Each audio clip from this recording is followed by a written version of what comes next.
amazing, really, who calls Mike Dicking, you know. It's absolutely amazing. You know, sometimes, if I didn't know better, I would imagine, like... Because, you know, Mike's got his head screwed on. He does one of the best shows on TalkRadio. I've never run away from that. The odd dodgy caller, though, I've got to say, the odd dodgy caller. And every now and again, it's kind of like, I listen to it, and I sometimes imagine that, like, there's a couple of mates who've gone out to the pub, like, on a Friday night, come back, got on the phone, and rang Dickin. I don't know why I think that. I just sometimes imagine that that's what happens. Couple of blokes, couple of mates, been out for a beer, come back, decide to ring Mike Dickin. I mean, take, for example, Friday night or Saturday morning, the first caller he had on, because I happened to be listening to this at home after me and a friend had been out, and his first caller, I just thought, this is great. I'm waiting. No, oh, sorry, I'm terribly sorry. I thought you was going to say something then. Of relevance, which would be very nice. Are you going to tell me, or can't you remember? I do, at the moment, Put that filthy cigarette out. I won't have filthy smokers on this programme, you disgusting foul mouth. I most certainly do not. You don't smoke? No, I don't. I think you're a lying swine. I wouldn't put anything in my mouth that, rolled up my I tell you what, I think you've had a few things in your mouth in your time. Yeah, you see what I mean? You know, who knows, who knows?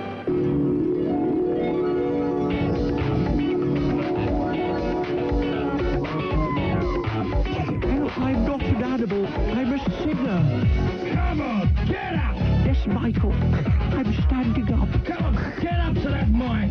Okay, I'll do it. Turn around! Where's my brush? I'm ready. Go on then! The hood is on just to get out of the limelight. It's big and sacky just to cover the bad sight. Seeing my face is a sight that will shock.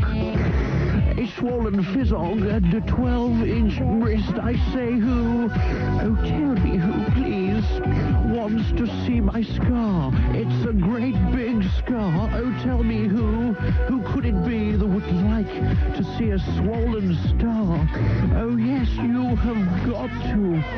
Squeeze it, pop it, push it, lick it. Who wants to see my scar? Send me a box of Swan Vestas and I'll make you a matchstick car. Grab my sack and show the girls. They're bound to pay the price. Let's kill Michael Elphick and destroy those bloody mice. Oh, I'm a singer. Not an animal. I'm a singer. I'm not an animal. I'm a singer. Not an animal. I'm a singer. What do you think? We got something going here or what? Yes, I'm sorry to disturb you, Ian, but is there any chance I can become a creature of the night? Oh,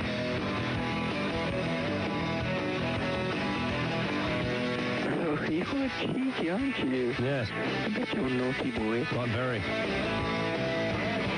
Hey, listen, man with no name, I'm 30. My name is Ivan Woodhouse Peters. Yes, unfortunately it is, and don't know it. Unfortunately, you actually... I say whatever I want, it's my show.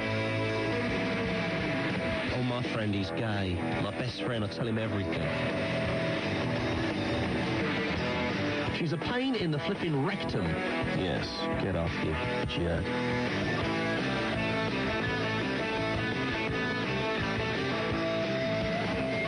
Hello, it's the operator here. We had a call for you, but the call has replaced the handset. I'm sorry to have bothered you. Thank you. All right. Bye-bye. Thank you. Bye. What's that all about? Please replace the handset and get a life. We like Bill Clinton and his amazing tattooed winkle. Oh, yes, I've had the most amazing night. Well, what have you been doing? Well, I went over to see my ex-husband have his willy pierced. Through the Night with Ian Collins, only on Talk Radio. Hello, baby. Oh, that's really quite remarkable. It's like James Well is back at 10 o'clock tonight with more funky late-night festivities of that variety. I've got a Pete, I've got another local newspaper here, right? Oh, yeah? I don't really want to do it, because it's like another London one. Who so is I it? think we've got to start getting folk to send in their local newspapers. Who is it, anyway? It's called the Croydon Advertiser. Oh, yeah. 130 years of quality reporting. What have they got to say for themselves? Headline, A-level refugee star fights for the right to stay in Britain.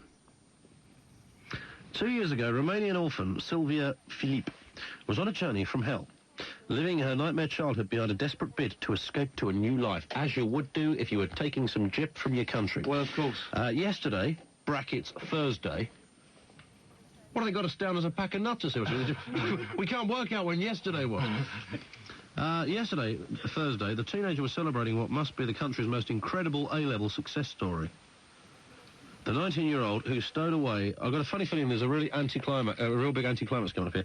The 19-year-old who stowed away on the back of an old lorry and ended up in Croydon after begging on the streets of her native country scored two and two Bs. Scored 2 and 2 Bs. Should that say 2 A's and 2 Bs in her A-levels? What, she did 4 A-levels? So because there is a misprint here. There's a misprint here. It says it scored 2 and 2 Bs in her A-levels. So I'm assuming it's going to be 2 A's and 2 Bs. And that must be the country's most incredible A-level success story. What? Blimey. Doesn't sound too good for... Well, I suppose the fact that she's Romanian does kind of give her some sort of... Possibly. You know, she was at a slight disadvantage there. I used to go to college in Croydon. Did you? Yeah. Well, I rest my case. I rest my case. The education system is up the chute, mate. Do you know I used to go to an art school? You didn't. Art school. Performing arts. Me and a load of homosexuals. For performing arts? Yeah. You like the kids from Fame? Did you have those, like, sock warmer things? I was the media player. Can't stop now, I got my class. Yeah. Did you used to say all that? Yeah. It was great. Everybody had dyed hair and,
Nice. Is it dull?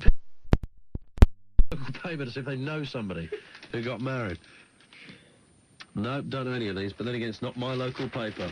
So we'll have a crock of, like, really weird... Yeah, we want the Edinburgh Gazette now, something. Yeah. To even things out. Yeah, like we are national. Send them to us. But alternatively, if you like, you've got your local paper handy at this moment in time, and you can think of there's like something in there that you just think is the most bizarre story in the world. We'd love to hear it. 08700 40 50 60 is the number. 08700 40 50 60. Details coming up as to how you can win £1,000 courtesy of this radio station. 1,000 quid. It's coming up. It's coming up. We want to say hello to all the other radio stations and radio presenters that are listening to us at this moment in time with your big jotter, your bumper jotter and your big pen, so you can nick my acts and my ideas, you filthy plagiarising Pete. Yeah. Pete, stop them. It's an epidemic. I'm trying, man. Stop them. It's an epidemic. I know it is. Especially, he's still at it. Yeah. Oh, he's still at it. Crispy Boils, you fat bloater. He's still at it. All over the place. So it's 08700 40 50 60 places you've seen or heard this show plagiarised. We'll have some of that detail as well. It's always good to know who is copying the kind of stuff we're knocking out here. Happy for some of that. And of course, importantly, because it is What's Up With Your Wednesday. Is it? Yeah, it is. It is indeed. What's Up With Your Wednesday. We're up, of course, for your subjects, and in a second I'm going to give us 60 seconds on the clock. That's 60 seconds to bell us up and just kind of stimulate us with your verbal offerings. Stimulate us with your bits and pieces. 60 seconds on the clock to give us a shout with any subject that you want to discuss, right? Okay, so it doesn't matter what it is. If it happens to be in the news, we'll take it.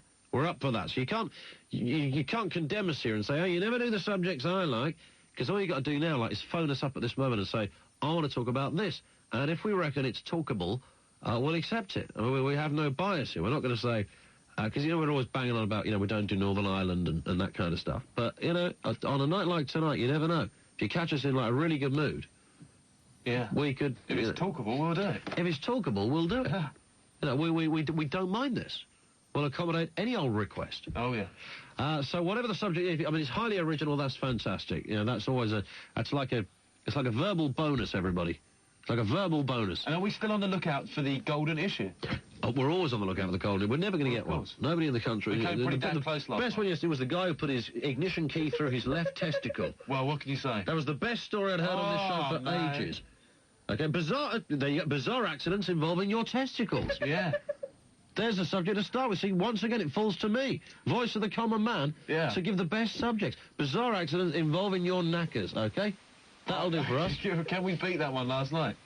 We will not beat anybody who pierces their... we're not talking about his old, little scroty bit. We're actually talking about his actual testicle. Yeah. Yeah, his left one. And he pierced it with his ignition key. And it went straight, it was straight through. Hanging in there. And then worse than that, he goes to the casualty department, and of course, they say this won't hurt as they produce a 12-inch needle. Oh. And they're about to inject his kajangas. And they wallop it in there. Yeah. He nearly hits and he has 4 stitches in his little saki.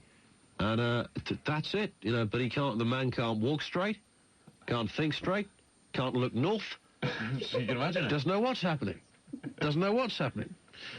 So, bizarre accidents involving we're going to get a lot of, when I was 6, right, I fell off my bike, on my crossbar.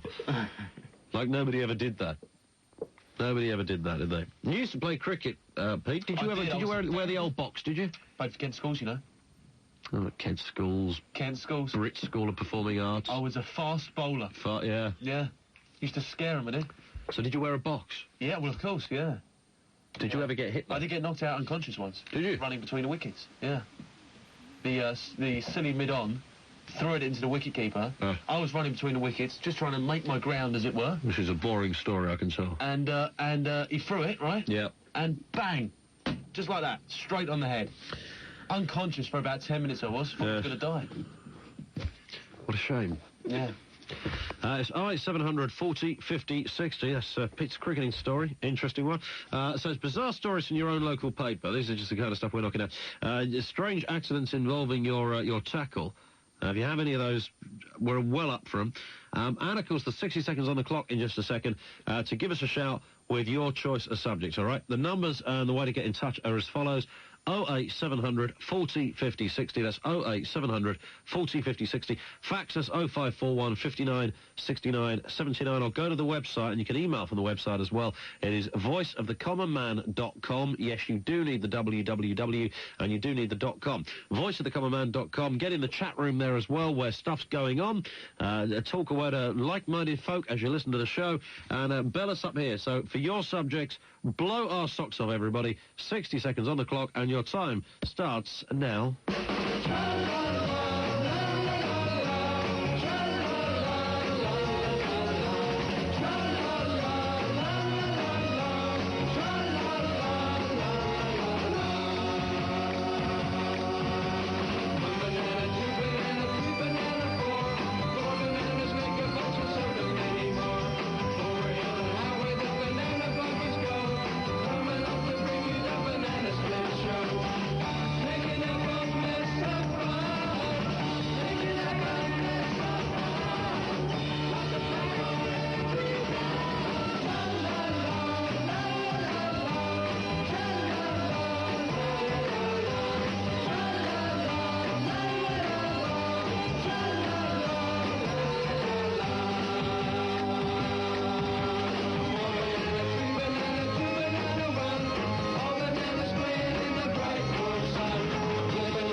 Pete has brought his flatmate Holly in the studio as well. Holly's in the studio. Hello, Holly. Hi. And we're going to get the lowdown on Pete's mucky habits a bit later on. Yeah. Because he has got loads, hasn't he? Too many. Too many. Yeah. Holly, my flatmate, is in the studio, everybody. Isn't it exciting? Well, it's exciting for us, yeah. Yeah.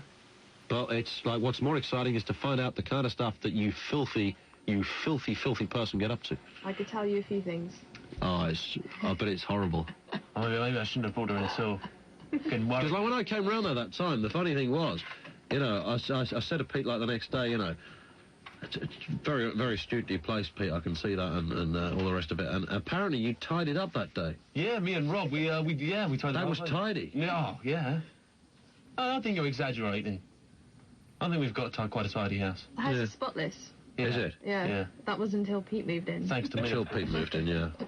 I'm quite house conscious. There was some festering soup like on the stove thing there. That was probably you, Holly. You like to that's see. still there, Pete. Probably. That's a few quid's worth of stove, that thing, you know? People are paying good money for it. It's an Arga. People actually steal these things. They do, yeah. Yeah. Why, a ton as well. Literally, don't they? Anyway, so we'll come on to Pete's filthy habits, like we didn't already know, in just a little while. Let's go to this line. Hello, hello, hello. Hello, Ian. Hello. How's it going, man? All right. It's Adam. Adam. In Hull. Yes, sir. What you been up to, man? Not a lot. Not a lot? What do you want to tell us? Yeah, I was just wondering if you and Pop-Up Pete thought it was about time again for the Voodoo Man. Hey, it's the Voodoo Man, everybody. How did you do that? I don't know. How did you fool us like that? Didn't I? You are nothing more than a genius. I was thinking of ditching it. What, the Voodoo Man? Yeah. In favour of what? I don't know. You got any suggestions? So, to go from Voodoo Man to, work, so it's like the natural evolution of the piece, yeah? Yeah, well... Where does it go to next, yeah? I don't know. Have you got... What do you think? Yeah, maybe it could be the Man of Voodoo. Voodoo Man! No. What do you think? You've got an orangutan with you, then? I think I have, you know. What do you think, Ian? What do you think? Well, we're going to get a competition going to find out. Well, why don't you get some callers to call in and think to say what the Voodoo Man should be called? Well, that's a good point, because they're all going to be dead interested. Well, I think they will be. The nation is talking about this. Well, the Voodoo Man is the best thing in TalkRadio. Without doubt. Of course it is, man. you know you like me, Ian. I have never doubted that. You wait for my calls. I worship your calls, in fact. I am better than the Ganja Man. Oh, Come on. big time. Oh, big. Hey, Jed, Ian. Yeah. I've just got one thing to say. I think it's about time again for some Voodoo Man. See you later, Adam. See you later, man. Ta-da. I don't know why that makes me... Call me a juvenile, that makes me laugh. There's no reason it should. I know that lots of people listen to that thinking, what a tit. And probably me too, for thinking it was... I just find it funny, I'm sorry. Yeah. But he did mention something. Oh, yeah, we've no women. That was the thing. We've no women. What the hell is it with women? My book that I'm reading at the moment, Why Men Don't Talk and... Women read can't read maps. Can't, sorry. She should have bought with me tonight, and I forgot. Should have. It, like, says all of this. You know, women don't have... You know, women have got, like, the ability to do more than one thing at the same time. But they don't like calling radio stations. Whereas men don't have that. Men focus, like, on one thing. Yeah. All the time, and that's why... When, I don't know, would you mention this one yesterday? You know, when the phone rings, a bloke will turn the sound down off the telly and then pick the phone up, invariably. But a woman won't do that. She can just pick the phone up if she wants to and talk with the sound up. So having read the book, why do you think it is? Because it is a fact that less women call radio, you know, there's far blokes... Yeah, why do less women do that? But it's like, if you play Trivial Pursuit, right, men nearly always win on average, men win Trivial Pursuit, but women win Scrabble. What do you think? Well, the reason that is weird is that kind of goes against the theory, because Trivial Pursuit is general, and Scrabble is, like, specific. More women win Scrabble. Yeah. And women are 3% more intelligent than men, generally speaking. That's really funny, because I beat Holly at Trivial Pursuit, and I beat her at Scrabble. I don't believe you beat her at Scrabble. I did. I'm a wizard with words. Wizard. You beat her at Scrabble? Yeah. I can't believe that. We always have a game of Scrabble on a Sunday night. It's true. And he beat you? Yeah. I can't believe that. You don't know words longer than 4 letters. Sit back How with does that work? Bottle of wine and a Scrabble board. I thought you were quite educated, Holly. Not as well as Pete, though, I'm afraid. Did you go to university? Yeah, I am at university at the moment. What are you doing? Fashion. Fashion. It says it all. Oh, that's all right then, isn't it? That's why you get beaten at Scrabble. So you're all right with Coco Chanel questions and that kind of thing? Fine. Yeah, that's fine. OK, back on the phones. Let's find out what's going on this line here. Hello. Hello. Hello. Hello, Ian. It's Spencer from BCA. How are you, mate? All right, not bad. Got a Kajanga story. Have you? Yeah. Fire away. Guys, it's not me, it's one of my mates, going back a few years. We was up, you might know the pub in Bexley, the Polo Bar. Yeah. Yeah, right. Yeah, everybody knows that. We was up there on Sunday night. I'll tell you what, that's loaded, that place. Yeah. If you know what I mean. I don't know if it still is. No, it used to be, Yeah, yeah. it's Hearts. Yeah. Well, anyway, we've come out of there, you know, well drunk and that. Having a mess about fight as you do when you're 21. We're all fighting out in the street with each other, joking. Yeah. And one of my mates got a sly kick up the knackers, and his balls just exploded. They were the size of a melon, literally. No way. They were enormous. And we've seen them, like he's pulled them out, and we've seen them. We're in the middle of the road, Bexley High Street, laughing our heads off. And all of a sudden, the police have come down the road, we're still we're sort of doubled up laughing, with our hands on our knees. And the police have pulled up, what's going on? And we said, look, we pointed to my mate, and he's got his balls in his head. And the police just went, oh my God, started laughing as well. And they said, you've got to get him. They got him in the car. We jumped in the police car with him, gone up the hospital, and he had to have, he had a blood clot in it or something. They was like black and blue. What was it hurting him when this was happening? No, it didn't hurt him. Well, he was pissed, so he probably didn't realise, but... He had to have an operation on him and had the blood clot removed. And so was it kind of like one of those, one in a million chances that he was just hit at the wrong place at the wrong time, guy? I would imagine so. Yeah, but he didn't even kick him hard. He was just like a playful tapping the goalie sort of thing. My life. And another story was one of my other mates was... Kicked his other one? Yeah, while he was down. Yeah. No, was on the job with his girlfriend, different time, obviously. And burst a blood vessel in his old chap. And exactly the same thing happened. It swelled. He shows us it as well. It went black and blue. It looked like a... Do you know like them sausages you see in France hanging up in the window? One of them battered up old things. Yeah, one of them. And it was enormous. It just went like... It looked like a French sausage. Yeah, that's exactly what it was like. And it was the same thing, blood clot thing? Blood clot, yeah. I had that done as well. Some people would pay for that. Yeah, that's what he said. He said, I don't mind the size. He said, I don't like the colour. The guy was going to say, yeah. Yeah. There we are. Thank you very much. Okay. Cheers. 08700 40 50 60 with whatever it is you think is worth slinging into our hot verbal arena. We're well and truly up for it. 08700 40 50 60.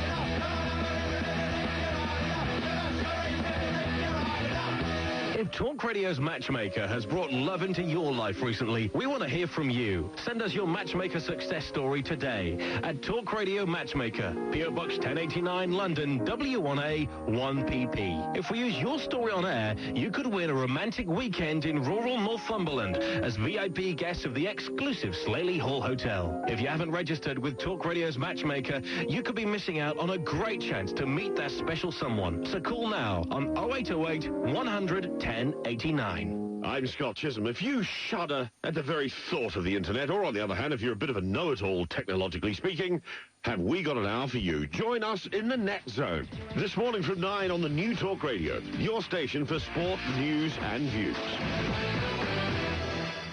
Hello? Come on, Coochie face. You've got your gun.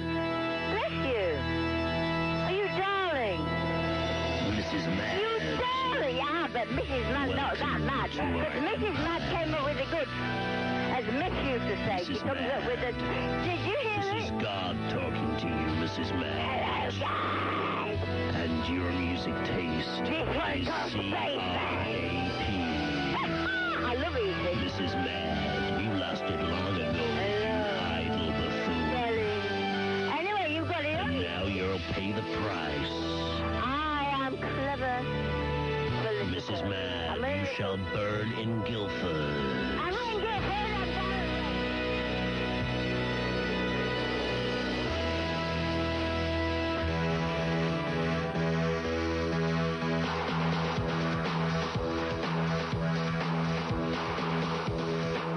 Collins on Talk Radio. Okay, let's do some sort of phone stuff here, because that's what we like doing. Hello? All right, Ian? Who's it? All right, it's Jules. My name's Jules. Hello, mate. How you doing? Yeah, not bad. Do you know that V99 festival? Yeah. Yeah, because I was there. What, at Cheltenham or the other one? Cheltenham. Yeah, okay. Yeah, and, because, you know... We were supposed to be going, actually. We were supposed to be going, Pete, weren't we? Yeah. For a whole load of reasons, we couldn't get there. Anyway, so you went to Cheltenham, V99, yep. Yeah, but it's not, it was brilliant, you know, it was really good, but the thing that put me off is I saw a well-known DJ, and he was, like, squatting behind a hamburger van, having a, you know, he had his shorts down. What, a poo-poo? Yeah, number 2. Really? Yeah. And who was it? Can I say who it was? Is it all right to say it? Hang on. Yeah, of course it is. Well, he had a big fat ass with spots on it, so it gives you, like, it narrows it down a bit, doesn't it? Go on, say the name. It was who? Chris Miles. Chris Miles!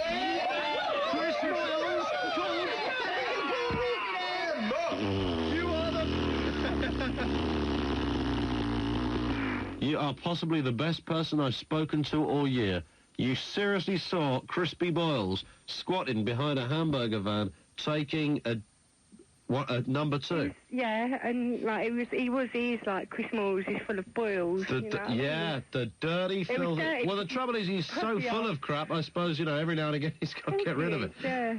That's unreal. And it was definitely him. It was him. You couldn't miss his arse. Well, you couldn't, could you? You couldn't, and he did this behind. And so, like, did he? He'd been stuffing his face with hamburgers. He's a dirty guy. So, did he think, like, you know, was he from where he was sat? Would he have thought that he was out of sight? Yeah, that's what he thought. Oh my God! Oh, I saw him. We know he was there. He was. No, he was doing it. Of course he was. Oh, I'm glad you told me, Jules. And then he went back and got another hamburger. That's about right. Didn't wash his hands or anything. Just like carried on noshing. Jules, I love you. All right then. See you later. Bye. There we are. You know, we always expected filthy, dirty. Oh, what can you say? Dirty burger stuffing, crap-ridden, let it all out behind a burger van piece of lard. There he is, Crispy Boyles, ladies and gentlemen. Not only is he a plagiarising fatty, he's also a public hygiene hazard, everybody. Oh, a public hygiene hazard. This man takes open-air dumps. This cannot be right. Young kids can be there. They can see this. I wonder if Comedy Div was there to wipe up after it. Comedy Div the wiper. I bet V99 thought a roundabout had been laid. Everybody, you got to tell this man. You got to tell Crispy Boyles. What can you say? I mean, I'm sorry, it's not a tasteful story. It's not like really supposed to be. But Crispy Boyles is caught excreting. I'm sorry, behind a burger van in public at a music festival. Last year, we know that Comedy Div, his sidekick, got off with somebody. Yeah. No, we don't know what Comedy Div's domestic arrangements are, as we've always said, but we know he got off with somebody at V99 last year.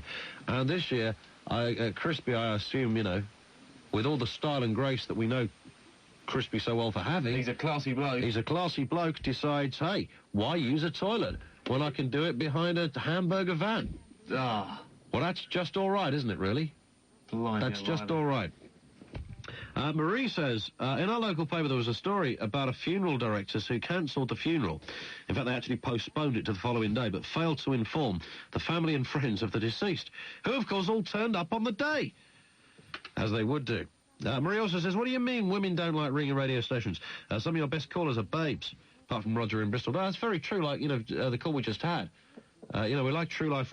Strange things you've seen Crispy Boyles doing. We're always up for those kind of calls. Right, let's go to, where should we go? This line here. Hello. Hello. Hello. Hello, I've got a story for you about your mate Crispy Boyles. Have you really? I certainly have. Yesterday, I shan't say the radio station. Yeah. But yesterday, he done a gig, these roadshow things in Middlesbrough. Yeah. And he farted on stage. Did he? He certainly did. I'll let you know. Thank you very much indeed. There we are. Not only does he poo behind burger vans, he farts on stage in Middlesbrough.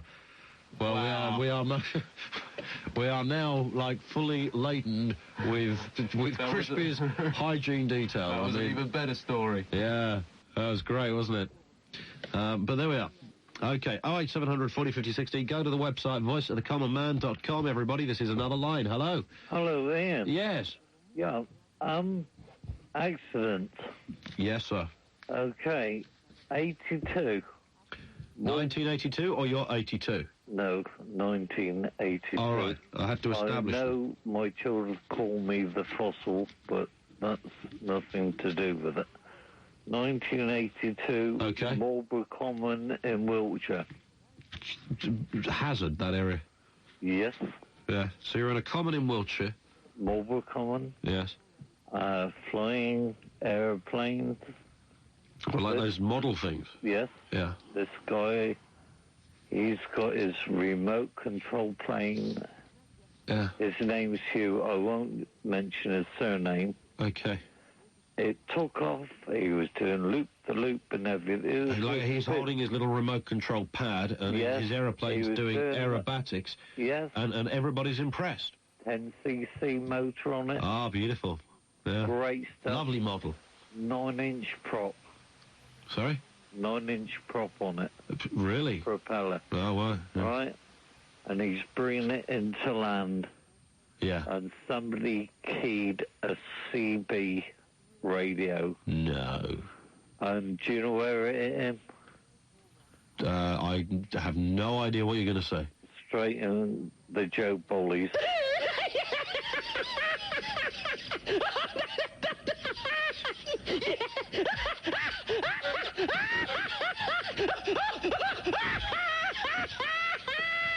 In the Joe Bollies? Yeah. He spent 3 weeks in Southwark Hotel. Southwark Hospital. He spent 3 weeks in a hotel? Oh, Southwark Hospital. Oh, hospital? Yeah. All right. It ripped his trousers to pieces and his Joe Bollies. So, severe damage? Very much. Would you like a 9-inch prop going through your trousers into your Joe Bollies? No, fortunately I have one coming out, so thank you. 08700 40 50 60. Let's go to another line. We're on over here. Hello, hello, hello. Hello. Hello. Speak. Please replace the handset and get a life. Let's go to this line. Hello. How's it going? You all right? Who's that? It's Lee Leeds. Hello, Lee. I'm just coming because you had the Voodoo Man on before, didn't you? No, it's another radio station. It's not. It was yours. No. You did honestly have the Voodoo Man. No, we didn't. You're just jesting with me now, aren't you? No, we didn't have him. You are just... See, we didn't have him. 08700 40 50 60. Have we actually got a single subject out of this tonight so far? I don't believe we have. We've had some great calls tonight. Yeah, we've had some interesting ones. But, fair enough. I hate it when people write me letters and say, look, come on, love the show, mate, but, sometimes we want to get into a decent subject. And I think, well, if you want to get into a decent subject, ring me up. This, antiquated view that it's like my responsibility. That was radio years ago. It's my responsibility to come up with the subjects. And I figure that over, any given year, we've probably come up with, a fair amount of subjects in lots of different ways. Yeah. And yesterday we did a couple of serious bits. Yeah, well, we have a mix, don't we? We was really serious last week. We have a mix, yes. Really we have a mix. I mean, we've strayed more and more to an open format over the last few months. But, I always say if somebody wants to change that, you call up and you change it. You can't expect me. So, I've got to sit here all night. I do the hardest job in the world, everybody. Nobody works harder than me in this country, all right? That's a load of old rubbish. I'm sorry? All you have to do is... Who pulled your chain? All you have to do is sit there in front of a microphone and speak for 3 hours. Yeah, that's this is hard. I mean, people dig holes, right? That might be manual work. People build houses and stuff. But the fact is, as the voice of the common man, you have no idea what being the voice of the common man is in a day. It's a 24-hour job, man. Voice of the common man. I'm telling you. It's a 24-hour gig. Pete, look, listen. Just come close here. Come close. Nose to nose, right? Nose to nose. Okay. Voice of the common man. Always. 24-hour job. Yeah. I don't come off duty. Do you remember that cop show, The Equalizer? I do, yeah. Right, well, I'm kind of like the broadcasting version of him. Right? I am the broadcasting version of, what was his name? Was it Edward Woodward? That was it, wasn't it? Edward Woodward. Now, you know who he is? He's Betty's husband, as in Frank Spencer. Is he really? Right, the very same. Right, I'm the broadcasting version of the Equalizer, okay? Yeah. Kind of like, yeah. Yeah, I can imagine it's a pressurised old gig. And so, you know, when I'm on the mooch, no matter where I happen to... Today I went in the supermarket, you know. Yeah. And I bought some bits and pieces, and some donuts, in fact. And get to the counter, every time it happens, you just know, because I have my voice of the common man kind of radar, right? And you just kind of know what's happening, you know. And there I am picking out my donuts, you know, and I just hear this voice behind me, you know, two old ladies. That's the voice of the common man over there. And I thought, oh no, you know, you need all this, don't you? You need all this. And you don't suffer from that. You know, you don't suffer from that. So I don't need you to tell me that this isn't a hard gig. Because this, you might say this is the easy bit. I mean, it culminates in our happy little verbal fest at night. But I mean, the daytimes, Pete, are hell. Sometimes I've had to stay in bed all day. Really? Because I'm too scared to go out. It comes to something when pets start recognising you. Do they?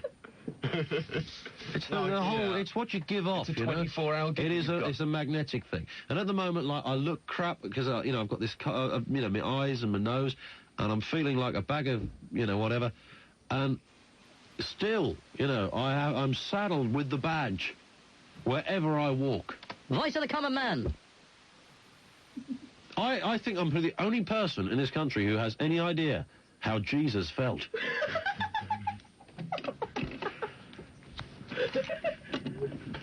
I think somebody just died in our studio. I think we've got a giggler in our studio. I think that's, you know, I get a feeling. Yeah, I think, you know what? I think you might be right. I could be right. Thank you to David in Paul. Dearie, listened to your show for the past 47 years, and I like it a lot. Well, that's good. Thank you very much, Dave. I've also got an idea for a golden issue.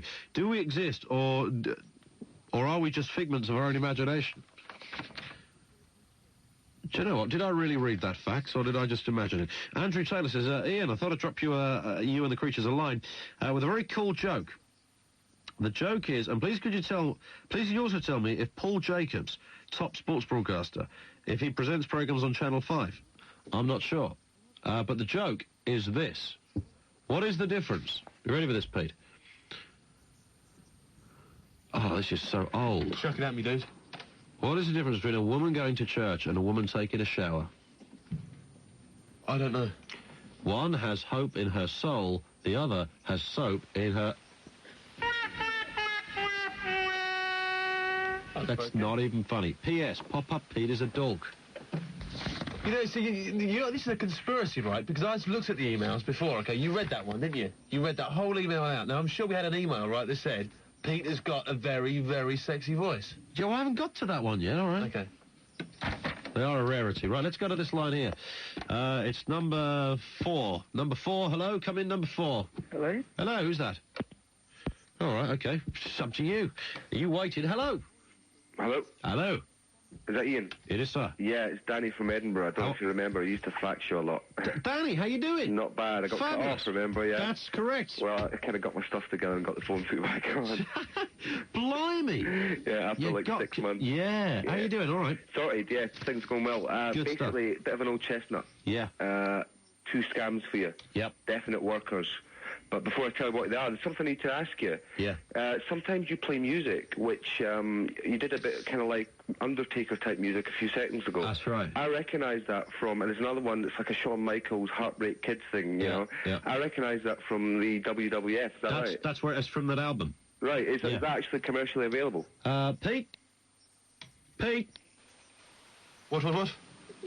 Is it commercially available, the WWF music?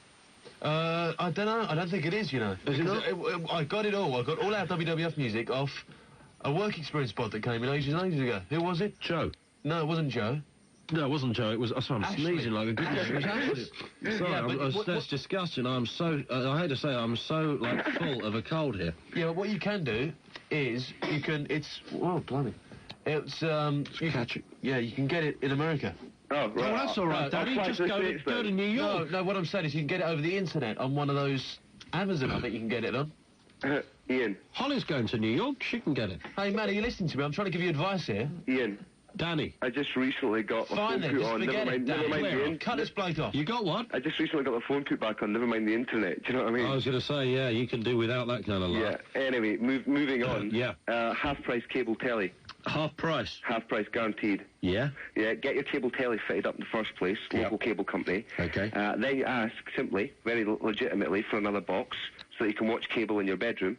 Yep. Okay. Then you simply give the second box to a friend who rigs it up on their own telly. It doesn't matter where they live, so long as it's within the same city, and you split the monthly costs.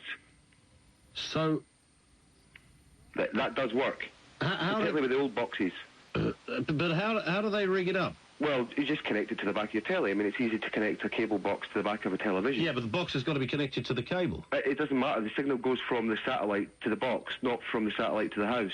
So wherever the box is, it still picks up the signal. So it doesn't matter if you split the two boxes and put one in your friend's house. Oh, this is you're talking about where you don't have to have a satellite dish.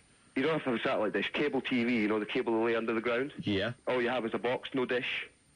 But the cable is wired into the house. It makes no difference. It's still a signal sent from the satellite to the box. Yeah, it definitely does work because, you know, without giving too much away, there's at least a dozen people in Edinburgh. It's a big, big thing up here. You know, they're trying to bring it away like a chip. Yeah. In which people, they can actually trace it, and they're going to do fines for people who are caught doing it. Is that right? In the same way that people dodge their licence. I'd be interested to find out what they did, because I know that the last cable system I was on, you wouldn't have been able to do it because it wasn't a satellite thing. The whole point that it was cable and not satellite. Yeah, I mean, the box itself... Cable television doesn't use satellite, it's cable. The new brand of boxes, though, it is traceable with, apparently, but the older boxes, I'm talking about maybe a year old, yeah, you can actually do it with them, and that does legitimately work, and they cannot trace the older boxes. That is something which they've kind of officially admitted. Okay, now we know. Half-price petrol. Half-price petrol? Everybody suddenly tunes in. Place adverts in the press, legitimate, offering half-price fuel. Yeah. Then people ring up a premium rate number at, say, £1 a minute, and following about 5 minutes of blurb and waffle, they're invited to leave their details to be included in a car-sharing scheme. So based on an average of, say, 1,000 calls in any one given week, at an average of £5 a call, that's bringing in 20 grand in the first month. Even if it's just got like a sort of, you know, even if it just starts off well, then it fades away once people realise it's not what it actually appears to be. Have you tried this? I couldn't confirm or deny. What, indeed? On air. So it's half-price petrol? Yeah, but you're still staying within the boundaries of the law. So what you're advertising is a carpooling scheme? Well, car-sharing scheme, effectively, whereby you put members on a database, and you would legitimately link them up to each other, so effectively, and in theory, they could car-share if they so choose.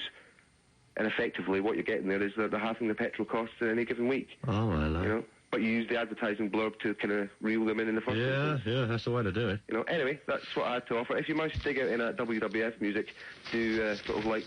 All right, Danny. Give it a blast. Good to talk to you. Cheers. Thank you. 08700 40 50 60. I'm sorry, we haven't had a single stinking subject in this hour. As such, like... She wants to talk about... ways to make money are all right. They were okay. Yeah, they were all right. I like Danny's way to make money. We've had some good knacker response. And we've had some nice knacker response. And that's good. There's a good one coming up. Good one. Fabulous. Good one coming up. Cool. But, you know, we could do with, like, some sort of like, tangible subjects. I'm at the stage now where it could be vegetarianism, for God's sake. Yeah.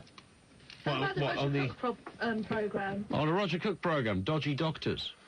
Oh, has he got a new series again? It's not a new series. He's now doing specials. Oh, right. As opposed to... Oh, just one-offs, yeah. Yeah, as opposed to like a series. So one-offs. Okay. Right, we're going to pause. The number is 08700 40 50 60. Whatever you want to say, give us a shout. If Talk Radio's Matchmaker has brought love into your life recently, we want to hear from you. Send us your Matchmaker success story today at Talk Radio Matchmaker, PO Box 1089, London, W1A 1PP. If we use your story on air, you could win a romantic weekend in rural Northumberland as VIP guests of the exclusive Slaley Hall Hotel. If you haven't registered with Talk Radio's Matchmaker, you could be missing out on a great chance to meet that special someone. So call now on 0808 100 1089. Hey, Banksy, look at this. Carol Smiley stripping off for all the papers. Hey, Nick, that'd be great publicity for our show. Oh, no, Banksy, put it away! The Big Boys Breakfast this morning from 6, 10:53, 10:89 a.m. Talk Radio. Banksy, put it away.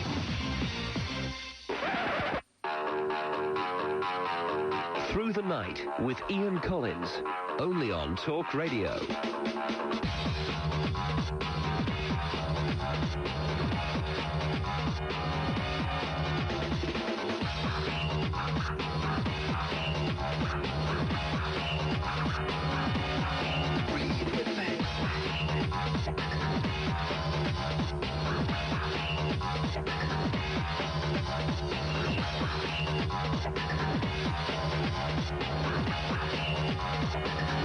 I'm going to be forced to actually do a dick in and look through the newspapers in a second and get some subjects out of there.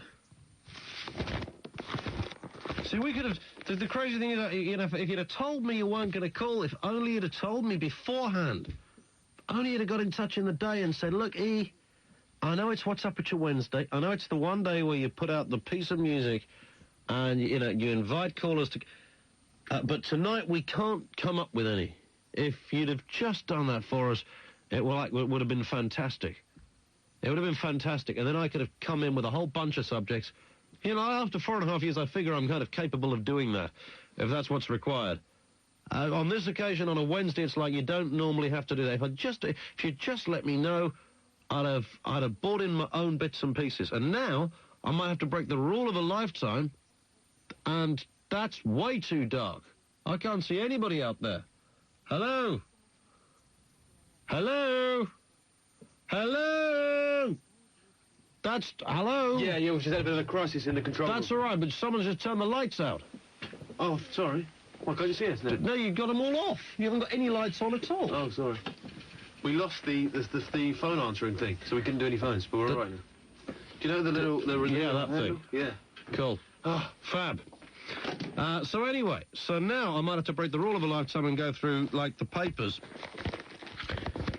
which would be really, really crap if I had to do that, but there we are. Anyway, let's go to this line here. Hello, Talk Radio. Hello, Ian, it's Margaret. Hello, Margaret. Margaret in Newport. Do you know what? You sound as if you're about to be the most sensible person I've spoken to. Well, when you get people ringing up about sort of legalising dope or not, they're usually, like, off their heads, yeah? That's correct. They're really so, man. That's very true, yes. Well, I seem to have read something recently where some political parties, the Liberals, are going to try and legalise cannabis, yeah? Yeah, they're kind of in that... well, they mustn't. Yeah, they mustn't do that. No. No, because, you know, everybody tells you that, like, smoking dope makes you a drug addict and everything. Yeah. Yeah, well, it's not that. It makes you smoke cigarettes. Of course it does. Yeah, I know. But I'm 51 next month, right? Yeah. And I've only just realised that smoking dope, when I was younger, made me smoke cigarettes. I didn't smoke when There I was you go. smoking You dope. see, that's always the... You know, the people tend to forget when they talk about the legalisation, you know, let's legalise it. They're almost arguing that it's harmless. Yeah, well, like, dope is something, and like, this cigarettes. I didn't used to smoke cigarettes, you see. Only if I was having a joint. So you're having a joint, and then you wind up smoking... You see, and all that's sorts of why other things, That's why it's dangerous. Yeah. So 30 years ago, right, about then... No, wait a minute, about 25 You years should ago. sue the dope manufacturers. Yeah, I know, but whatever, right? I stopped taking all those things, like smoking dope and everything. Because you grew up. Yeah, I grew up, That's what happened, Margaret, yeah. But it's taken me all that time now to stop smoking bloody cigarettes. When did you stop smoking cigarettes? 40 a day for 30 years. Blimey. I stopped at the end of January this year. It took me 7 months till now. How's it going? Well, it's great, because, I mean, I've stopped. I'll never do it again. And, like, do you feel healthier? Yeah. But, I mean, I just stopped smoking in the car at first, and then I stopped smoking in other places, and then eventually I gave it up without using patches or anything. Good but for you. all the time I just thought, how stupid. And, of course, youngsters today, right, they're so much more sensible, they'd understand the health warnings, but they're still going to smoke dope, to smoke cigarettes, and that's the big thing, is that they shouldn't legalise cannabis because it leads to smoking. So forget about the morality of the drug thing. The fact is it makes you bloody smoke. It makes you smoke cigarettes. That's a really good point. It's the most fabulous argument I've ever heard for not legalising Never it. mind about fabulous drugs, though. The big drug is the cigarette. Of course it is. Don't tell the tobacco companies because they'll send the mafia around to kill me because I found out the truth now. Margaret, you're a woman of wisdom. And by the way, before I go, you know you were talking about Trivial Pursuit? Yeah. Do you know what I've always used Trivial Pursuit for? What's that? Well, instead of asking my daughter's boyfriend, you know, like questions like, are they clever? Do they go to university? Have they got O-levels, GCSEs, or whatever they are nowadays? I sit down and play Trivial Pursuit with them. see if they know how tall is Kevin Keegan. Well, yeah, that solves it, doesn't it? Yeah, 5'8". I love your show. Thank you, Margaret. Good night. See you later. That's Margaret, former dope head, now reformed. Mohammed faxes and says, a bizarre accident involving those dangly bit detail. I write to warn your male listeners against shaving the beard without clothing. A few years ago, while shaving in the nude just before taking a shower, I stupidly decided to apply some aftershave to my chin. As I splashed the Old Spice on the palm of my hand, one single droplet spilled over and made a direct hit on my one-eyed python. Being of the circumcised persuasion, it landed right on top of the old German helmet. That, Ian, hurts a lot, so make sure underpants are securely worn before commencing shaving. I personally blame the government for my moment of agony. There should be information, films on TV about this kind of stuff. Emma, any chance of a cuppa? Because you make a fabulous tea. I don't know. Say please. Please. Okay, then. Thank you very much. Yeah. That'd be fantastic. Yeah, so Mohammed makes a good point there as regards that, because I didn't know that aftershave actually would hurt if you just got it on your, bits. Pete, did you know that? That aftershave would actually hurt on your, if you dropped aftershave on your bits. Well, you know the story I told you about the bloke who died. This is what you just... Sorry, I've been doing the phone, so I didn't hear what you just said about the bloke who died? Yeah, well, the overuse of aftershave. Oh, yeah. He was absolutely addicted to it, and put so much on, he killed himself. Crazy. He was 16, Elton John Imax his balls. Sorry? You know Imac? Yeah. You know what I'm talking about, Holly, don't you? See, girls now. He Imax his balls. He takes the hair off his balls. Does he? And the reason? I think he thinks it just looks... I mean, I've always argued this, right? I mean, I know that, it's down to what people visually, like in that department. But, and some women argue, say yeah, and some others say no. But a bloke, in design terms, in that area, it's not the nicest bit of kit, is it, really? Not really. Do you know what I mean? It's not... I mean, whereas a woman is very kind of subtly built in the sexual area, a guy, it's like... I mean, they don't even hang straight, do they? For a start. And then with all those little hairy bits on the end of them, I mean, it's... So maybe Elton's got it right. Yeah. Because women, through social coercion, whatever, have always had to do, I haven't had to, but usually do the old bikini line. And, even, that's advertising the front of beauty places, I think it's a bit of a trend amongst blokes, actually, at the moment, to shave there. Do you know blokes who do? Yeah. Yeah, You're joking? No, seriously, I do. So what, you shave all of it off? Yeah, I know a flatmate's boyfriend who does it. Seriously, I'm not joking about. Shaggy. He does this? Yeah, he does, yeah. Well, I also know people that do this. I think it's a bloke? I think it's reasonably common, actually. Well, not reasonably common. I've never heard of a single bloke who's shaved his bits off. Yeah. We have frequently. Frequently? We come across Where are you people living? Frequently. I am absolutely staggered. Quite common to shave your doodles. Not a shot. No, not common. It's not common. No, I think it's actually part of a perversion. Well, I think you're getting a bit over the top there. No, a lot of women whip it all off. Yeah. You ever whipped it all off, Hol? Don't mind it, yeah. Yeah? I admit. Is it more comfortable? After a couple of times, yes. But prickly when growing back? Initially, very uncomfortable. Yeah. It must be so painful. Is it painful? No, it's not. Once you get used to it, once you've done it a couple But of more times. sensitive afterwards. That's More the deal. convenient. Yeah, more convenient. There's all of that. Yeah. Well, let us know what you do next time. We'll do a piece on the show about it.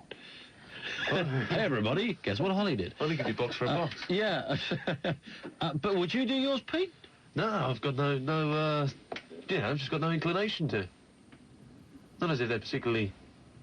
I mean, it probably sounds like a really imbalanced point to say I can understand why a woman wouldn't and a bloke doesn't. I don't know, but... Why would you do it as a bloke? Why don't... Yeah, that's what I'm thinking. Unless, of course, it's the girl who wants it, you know, who kind of likes that. Yeah, but I can't imagine that either, really. Well, no, I can't. I can't, you know, that's the kind of thing that I would have... I don't know. How do you...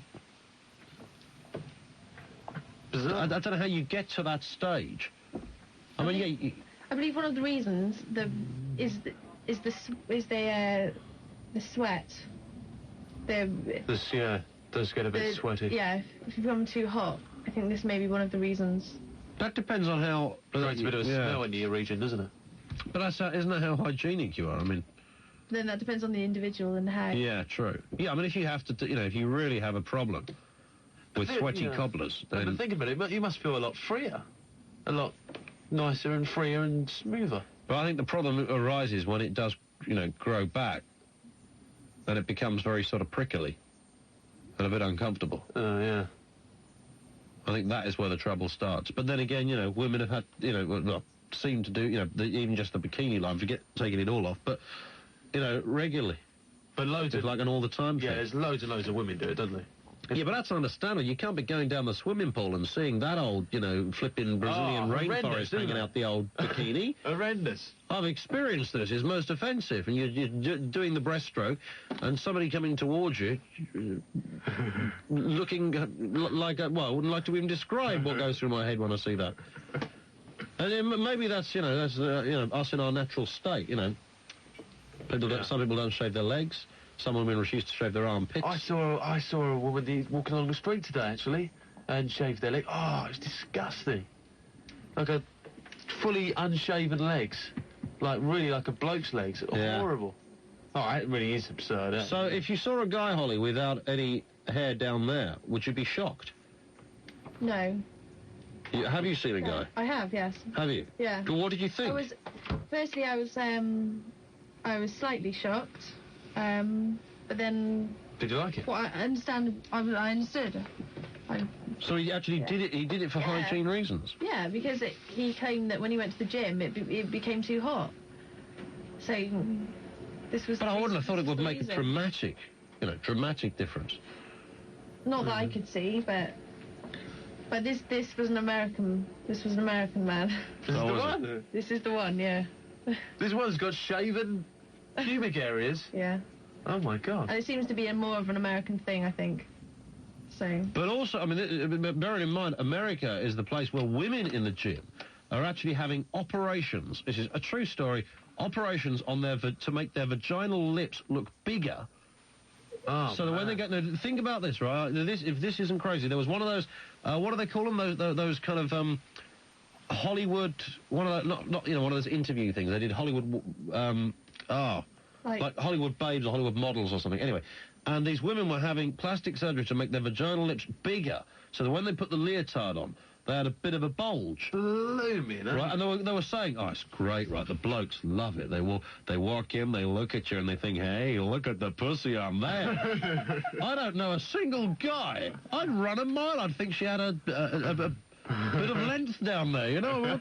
What's going on? You wouldn't you?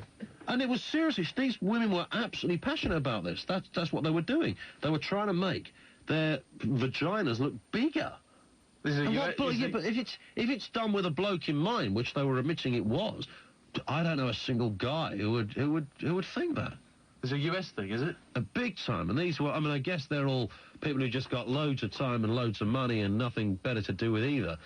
And so it's become a craze, and I'm assuming, if somebody took themselves into believing this was right, and it's gone, round in a circle, and now it's become this thing. Not everybody's doing it, but the fact that one person doing it's worrying enough. Yeah. Oh my God. Don't understand it. Anyway, we head towards the news with no music. No particular reason behind that, Pete. I forgot. Did you? Wonder where we were going. 08700 40 50 60 is the number. Give us a shout. We're still after some like good subjects, and we're going to hit the phones again in a second. Give us a call. It's entirely up to you. Whatever it is you want to sling in, don't go away.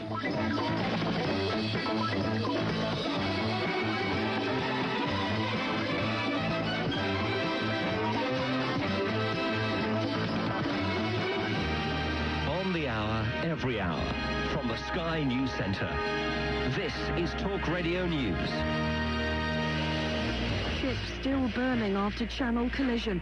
Teenager charged with murdering baby, and Delalio's disciplinary date dawns. Good morning, it's 3 o'clock. I'm Becky Hockmeyer. A fire is still blazing on board a container ship which was in collision with a passenger liner in the English Channel. The cargo vessel Ever Decent has now been on fire for more than 24 hours. Firefighters have managed to bring the flames under control, and it's hoped the ship will be towed into port later this morning. A new appeal has been launched for the victims of Turkey's devastating earthquake. The British Red Cross hopes to provide medical supplies to prevent disease spreading amongst the 200,000 people left homeless by the quake. A 15-year-old girl has been charged with the murder of an infant who died last week. Nottinghamshire police say the teenager, who's from Mansfield, will appear before magistrates later today. The first British beef to leave the country since the export ban was lifted will be dished up in Brussels later. The beef fillet is the main ingredient at a special dinner hosted by the Meat and Livestock Commission. Investigations are continuing at an Essex school after a blunder that's left students waiting an extra fortnight for their GCSE results. Exam papers at the James Hornsby School in Basildon were locked in a cupboard instead of being sent away for marking. A teacher has been suspended. Pauline Hannes is furious her son Michael won't get his results on Thursday with the rest of the country. I mean, the kids have been on pins all week. You know, sort of, oh, another couple of days I've got my results, hope I've done well, etc., you know. But now it's just been crushed to the ground, hasn't it? And, you know, it could stop him from getting into college on the 6th of September now. Our top sports story this hour, Lawrence Delalio will face a Rugby Football Union disciplinary hearing later. He'll go before a three-man panel to respond to allegations made in a Sunday newspaper. West Ham have qualified for Europe after winning their Intertoto Cup final against Metz. Meanwhile, Aston Villa have gone second in the Premiership, level on points with Manchester United after beating Watford 1-0 at Vicarage Road. Finally, the man who dumped his baby daughter at a police station and jetted off on holiday insists he's done nothing wrong. Speaking from Ibiza, Wayne Jackson blamed his former partner for the situation. He says Chloe's mum failed to collect the child as agreed, despite knowing he was due to go on holiday. Those are the top stories from the Sky News Centre. The Talk Radio weather. It'll be a dull and damp start for Wales, central and southern western England, and it'll be humid with thundery showers amid the sunshine in the southeast. Northern Ireland and northern England will be wet and breezy, but brightening later as the rain moves into Scotland. Top temperatures of 26 Celsius, 79 Fahrenheit in Ipswich, 16 Celsius, 61 Fahrenheit in Glasgow. Talk Radio News Time, it's 3 minutes past 3. Ian is, without doubt, the sexiest man on the radio.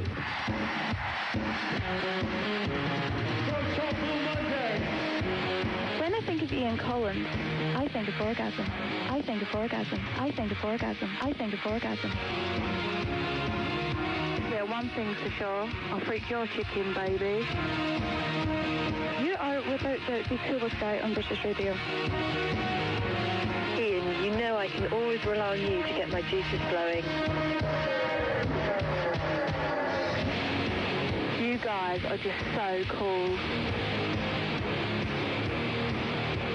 Ian Collins and the Greeters of the Night. Not just for the young folks, you know.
guys I remember having Valley on the radio. You guys I remember having Valley on the radio. You know what, mate? I love you so much you're turning me into a homosexual. Ian Collins of the Creatures of the Night rock. You guys I remember having Valley on the radio. Ian Collins on the new Talk Radio.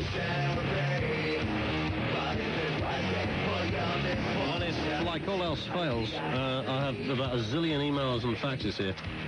We could just like spend the rest of the show doing those. Let's go to this line here. Hello, hello, hello.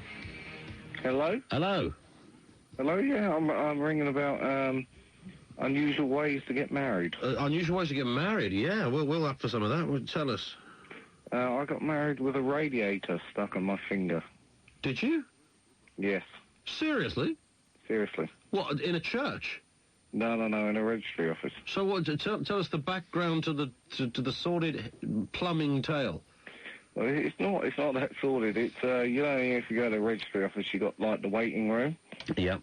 Yeah. Well, I was sitting on top of this. It wasn't a radiator. It was like a big storage heater. Yeah, I know. Yeah.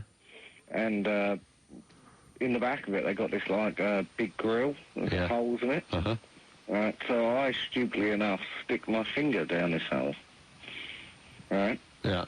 And the radiator's on, but my finger swells up.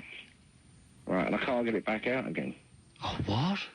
So they're like, then I thought, shit, okay, you know, sorry for swearing, but, you know, I can't get it out. What am I going to do? Right? So I'm like, people are taking photographs and stuff, and I'm like, come over here, like, to the best man, my friend Mike. I'm like, come over, look, I can't get it. He's going, stop messing about. No, I'm not. I can't get it out. He's like, what? And he's trying to yank it out, and it won't come out. I'm like, oh, God, I can't believe it. And eventually, right, somebody else comes, right, they can't get it, turn the radio, it won't come up. So they unscrew the heating, like, well, the cover to the thing, right? Yeah. Which is about, 3 foot tall and about 6 foot wide. Yeah. Right? Off the wall.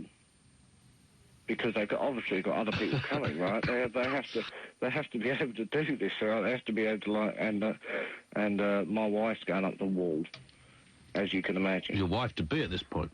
Yeah, my wife to be at this point, right? So that you're stood there by this stage with this big thing. How big did you say it was? It's about 6 foot long and about 3 foot high. Attached to your finger? Yeah, attached to my finger. Luckily, not my wedding hand, you know. Oh, yeah, that would have just... Yeah, that would have been a nightmare, wouldn't it? Of course it would. Right? Anyway. That'd been really silly. So they thought the best way to do it, basically, was to cut it off afterwards. So the best man and another bloke had to carry this thing either side with me attached to it into the registry office, right? Yeah. And I had to be married with this thing on my finger. And so all your photographs show this? Yeah, outside, right? There's me, there's Vanessa, and there's this big bit of metal. Beautiful. That is just great. Was she racked up about this, or was she all right? But afterwards, she thought it was quite amusing. But you know, at the time she's going up the wall. And at what stage did it eventually slide off? Well, no, they had to get the fire brigade afterwards. To like saw it out. Right, the fire brigade come. They're pissing themselves laughing, and they come, and they've got all these tools and stuff, and they've got like a bloody welding tool thing, yeah.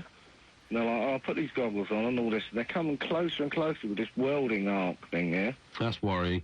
Right, which is very worrying. And then they turn it off. I'm only joking. They cut it off with a junior hacksaw. Oh, fantastic. And told me to keep my fingers for my wife in future. I couldn't...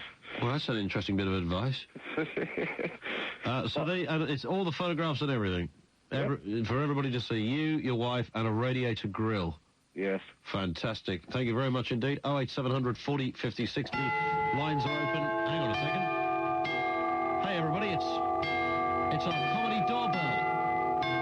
Just a sec, excuse me. I don't believe it. It's Mike Dickin. What's up, Mike? 08700 40 50 60. Thank you very much indeed. Pops in every now and again just like that, and we appreciate that, Pete, because I'm fed up with giving that number out. We do.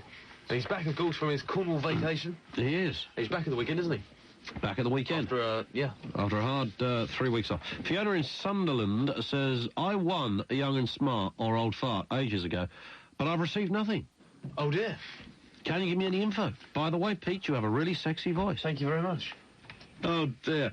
I don't know what's happened. I shall check it out for you, I Fiona. haven't got mine either. And I think you're very sexy as well. What? I haven't got mine either. What, your prize? Mm-hmm. Blimey.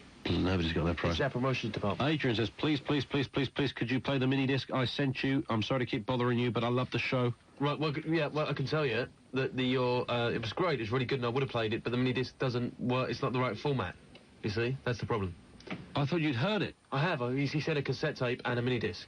The cassette tape works, and it's great, but it's not good enough quality. So is the disc one of those computer discs? No, it's a mini disc, but for some reason it just doesn't work on our one. Really? Yeah. Oh, there you go, Adrian. But it's really good. It contains all original material with Sounds your like voice on it. It's great marked guitar. intro music with selected edited pieces, and it's really good. It's really good, yeah. But we can't play it. I could play the tape version, but it wouldn't come out very well. That's a nuts situation. Graham says, hello. There was a man and his wife walking along the beach in Spain. They both noticed a beach trader selling flip-flops. So the husband goes up to the man and says, excuse me, please may I have a pair of those sandals in size 9s? So the trader says, what colour would you prefer? The husband says, I'm not bothered about the colour. However, I do have a slight problem because I have 2 left feet. So the trader looks at him and says, well, in that case, I can't help you because I don't sell flip-flips. That's the worst ever joke in the world. So Les in Eltham. Oh, Les in Eltham. Hey. Fabulous. Golden issue number 41, Rudolf Hess. After his mysterious flight to Scotland in 1941, Rudolf Hess was captured and eventually given a life sentence in Spandau prison. But was the man in prison the real Rudolf Hess? Hess was a vegetarian and very fussy with his food. He also had a gap between his front teeth. The man in Spandau ate anything put in front of him and had no gap between his teeth. The question is, who was he and what happened to the real Hess? P.S. Did you get my facts last week about the inventor who invented a supercharger device cutting fuel consumption by 20%? Yeah, we read it out. And we didn't believe it at all. He was offered £25 million to sell the design to an oil company so that they could hide it away. I was looking forward to any comments on this, but I fell asleep. Yeah, we did read it out, and I simply don't believe it. I just don't believe it. It's like, to me, it's the oldest, urban myth in the book. And anybody, anywhere can say that. Name of the author of the book that I'm reading, it's 2 couples. It's 1 couple, in fact, it's 2 people. I think they're called Peas. Somebody asked. Someone wants to buy it, yeah, over the internet. Well, just put if you're going on the Amazon page or something, just put the title in. No, nothing came up. Of course it does. Well, he did try Amazon, he said Amazon. Oh, that's where I got it from. Oh, really? They must have, what's the title again? It's Why Men Don't Talk. Listen. Why men don't talk and women can't read maps. And you don't know who it's by? I can't remember, but it'll come up, because that's exactly how I found it. In fact, I just put something like Why Men Don't. And you know how Amazon sort of finds the nearest match? They're very good like that, yeah. Yeah, and it came up. Okay. And it's just kind of interesting, anyway. Right, this is another one from the fabulous Baker Boys, who say, Ian, a bit of subject matter for you. What is the strangest motorised method of transport that's ever been seen on the road? Here in Alton, we had a guy who made a motorised sofa. I think I saw it on the telly.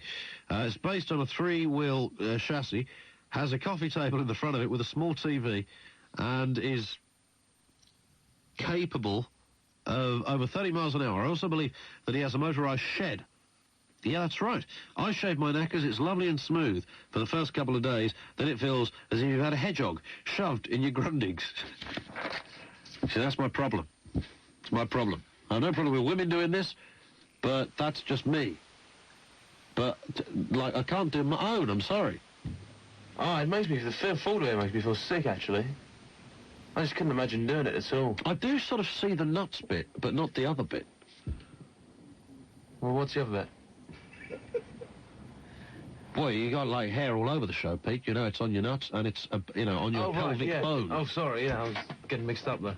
See, but just your scrotum, I can understand that. Yeah, I see what you mean now, yeah. It's just an unsightly mess, really. But the rest of it...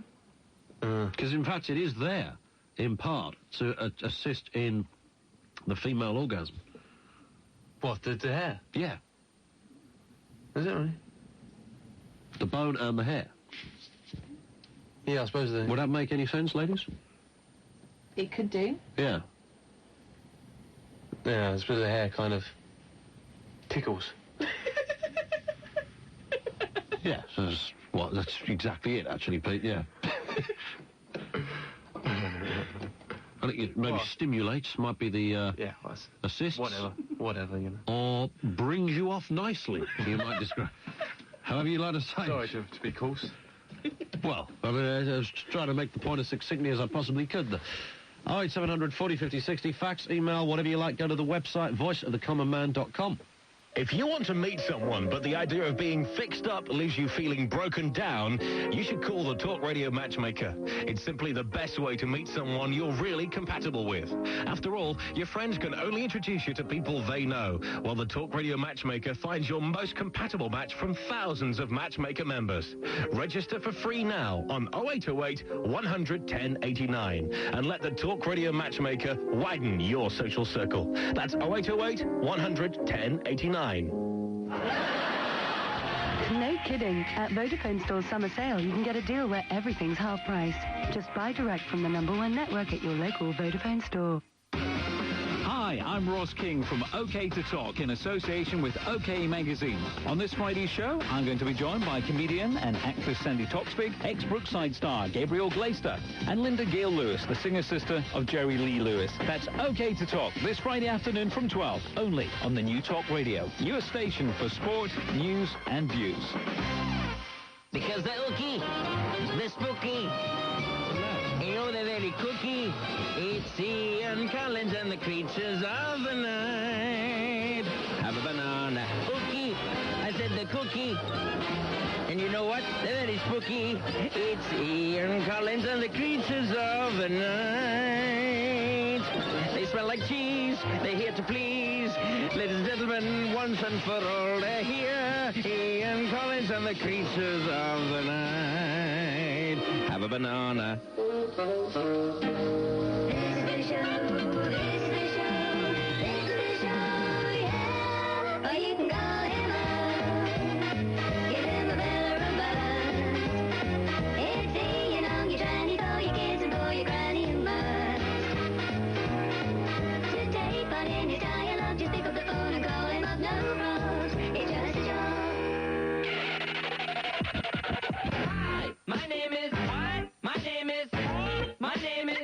Voice of the common man. Hi, my name is Ian Collins. Hi, my name is excuse me. My name is Voice of the common man. Have the attention of the class. My name for 1 second. My name is Ian Collins. Hi, kids. Do you like Primus? Wanna see me stick 9-inch nails to each one of my eyelids? Wanna copy me and do exactly like I did? Try sit and get messed up worse than my life is? My brain's dead weight. I'm trying to get my head straight, but I can't figure out which Spice Girl I want to impregnate. And Dr. Dre said, Slim Shady, you a basic. Why's your face red, man? You okay, it's 08700 40 50 60. Let's try this line here. Line 97. Hello. Hello, Ian. Who's that? It's Dave. Hello, Dave. How you doing? All right? I'm all right, yeah. I've had a thought. Yeah, only one. You know all the vehicles on English roads have all been crash tested? Yeah. Well, I've been thinking about transport and safety, and why aren't horses crash tested? Why aren't horses... I mean, what they ought to do really... I've never heard anything so ridiculous in all my life. Wild horses crash tested. What do you like? Do you, the RSPCA could be listening to this, Dave. They'll come round there and cut your brushes off. It's a mode of transport, so they should get somebody on one and hit a wall at 30 miles an hour, and if they get hurt, they should fix airbags in the saddle. So, I mean, it could easily be connected up to the horse's nose, and if it's in law, if you were in Tetbury and saw Camilla Parker Bowles, you can go and give the horse a pat on the nose. And wallet. And that would be the end of the debate with Charles and her, wouldn't it? Yeah. Brilliant. I fear your career as a chimney sweep is wasted, Dave. You should be like a Tomorrow's World contributing editor or something. Rickshaws in London. Oh, they're fantastic. Have they been crash tested? No. Has anybody been killed in any? No, I've been on one, though. Really? Best me, you do feel a bit of a dork. Everybody's like staring at you. 3 in the morning going around Soho, but it is the quickest mode of transport. It's cheaper than a cab. It's a bit different, but you got to be careful, like, who sees you. 'Cause you do feel a bit like, you feel a bit of a wilf. Yeah, sat in the back of that thing. That or not. But it's... Well, we sort of did it by accident. We were just... we'd come out of a bar and it was quite late and we wanted to get somewhere. We were going to another club. And we just... Literally, I didn't even know they existed. And we just saw this, guy with this rickshaw. And it wasn't a cycle one. It was literally one where, like the real things where they pick them up and run. And we said, do you work this thing? And he said, yes, it's a £5. We said, yeah, we'll have large amounts of that, please. And we jumped in the back... Go down the road, overtook every cab, on the path, on the road, up the path, on the road. People shout a bit of, they shout a few things at you as you're there. But it's like, it's worth the trip. How far did you go in there? Well, we went all the way to the club, and we, against our will, we said to the guy, don't drop us off, like, right outside the club. Because you really don't need, there's definitely a credibility issue here of turning up outside a club at 3 in the morning in a rickshaw. So we said, 100 yards away I'd be fine, but... he was a very ambitious rickshaw driver, and he took us to the door, to the amusement of the crowds. But there you go. So yeah, rickshaws. Brilliant. Yeah, that guy you had earlier on, he got an email out the other day about this guy that had the turbocharger. Yeah. So he was on the Scott Chisholm show. That's the one. Yeah, this is the one. And now I can't understand this because he reckons he spent years and 1,600 quid developing this. Wow. Yeah. And he was offered 25. I mean, the bloke's an idiot if he didn't take the 25 million, isn't Absolutely, of course he is. I mean, he's an idiot. I mean, if petrol costs £100 a gallon, yep. I mean, he's still laughing, isn't he? Of course he is. He's crazy. Anyway, that's it. Good on you, Dave. Cheers, Ian. See you later. Turn up. 08700 40 50 60. Yeah, that was the one. Here's some other email stuff. Sarah Matthews in lovely Warrington says, hello. Just want to let you know, tuned in for the first time last night to the show and loved it. Really enjoy listening to the views and the comments you made. It also made me laugh, and I woke the dog up laughing. Anyway, could you please give me a shout between 2 and 3? That's like, that's gone, isn't it? Yeah, it's between 3 and 4 now. Oh, yeah, I think you're right. Well, I only just got it. I'm so listening. So that means she only bothers listening to the first hour. P.S. Ian, are you the good-looking bloke? No, are you... No, I am. Ian, you are... Oh, no, you are one good-looking bloke. Hey! Who says flattery will get you nowhere? That's right, Sarah. And I'm very happy to read that out, because earlier on we read one out about Pete, who apparently had a sexy voice. Very true. Okay, moving on, let's go to this line here, which is somebody totally different. It's line 154. Hello. That old. I'm not that old. Really, I'm not. It's Ruth in Brighton, if I'm not mistaken. You are indeed right. You archaeologist, you. Have you dug anything good up lately, Ruth? Nothing, not really exciting. Just bones, badgers, weasels, other kinds of Weasels? You dig up weasels? We've got a rubbish pit. It's got rubbish. Yeah. Did you... I don't know why I should ask you this, but did you see that thing last night about that tribe that live in the Philippines? I did, yes. I thought you would do it. Interesting. It was interesting. What about the poor kid that got burned? Yeah. Oh, we can't cure him. We can't treat him. He's possessed. Yeah. It was outrageous, but I was trying to figure out when I was watching this whether it was better to lead that life than this one. I think you'd be bored leading that on, wouldn't you? Well, that's exactly what I said to my young cohort, Mr. Miff, today when I saw him. I said, you'd be bored. I've got some subjects, and I've got something about testicles. Fantastic. Well, the last time we spoke, you told us something about testicles, but... We don't want to go at it again, do we? No. How would you kill someone and get away with it? How would you kill someone and get away with it? I've got the answer to that in a second. What is mad? Alien abduction, yelling in the street, collecting dead budgies, religious beliefs, homosexuals? And do you grow into things? Do you grow into things? Yes, do you suddenly think... You grow into 30, complacency. I'd like to do gardening. I'm 25. Yeah, I think you can. Yeah. You can grow into them. What do you grow into as opposed to grow out of? Yeah. Yeah. You suddenly think, I'd quite like to go to a garden centre. Yeah. I think, I'll tell you when it starts. I'll tell you what you do kind of... I don't know if it's growing out of something or growing into something. And that's when...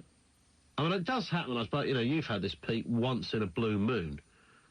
But you're 19. Poor Pete. But, well, no, I mean, you've said as much on a weekend, but sometimes, and it's really unusual for it to happen, and this is why we all think that we're still only 18, because... and that's when it comes to a Friday. It comes Friday and you say, no, I feel like staying in tonight. Yeah.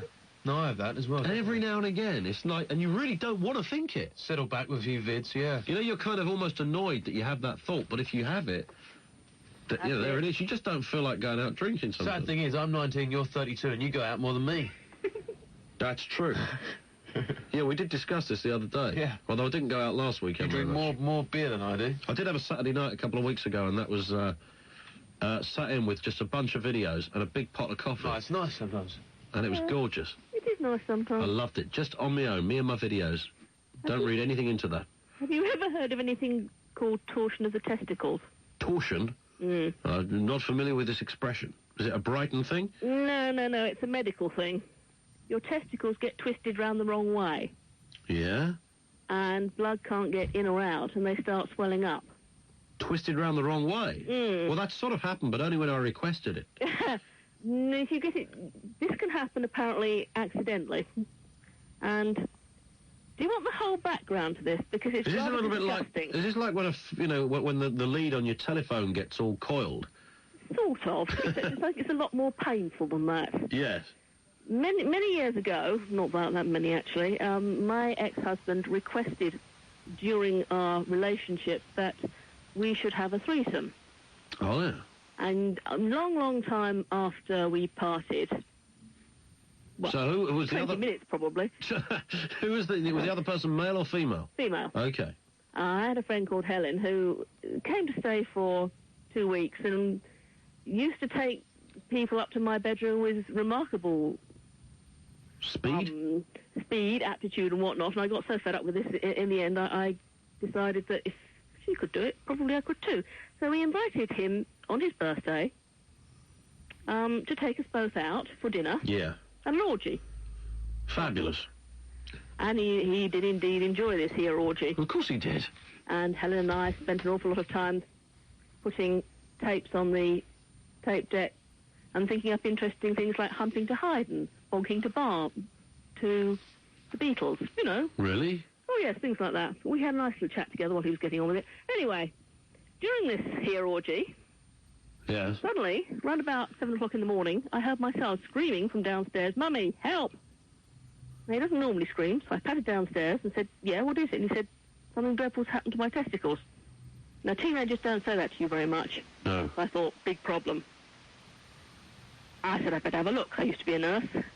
One of his testicles had swollen up to the size of a grapefruit. Oh, what? And he was in absolute agony. Yeah. He hadn't even been at the orgy. He didn't even know what was going on. Yeah. So I yelled up to ex-husband and said, "Oi!" Oh, he hadn't been. I said, "Paul's in trouble." He leapt out of bed like a bat out of hell, and we took Paul to the hospital.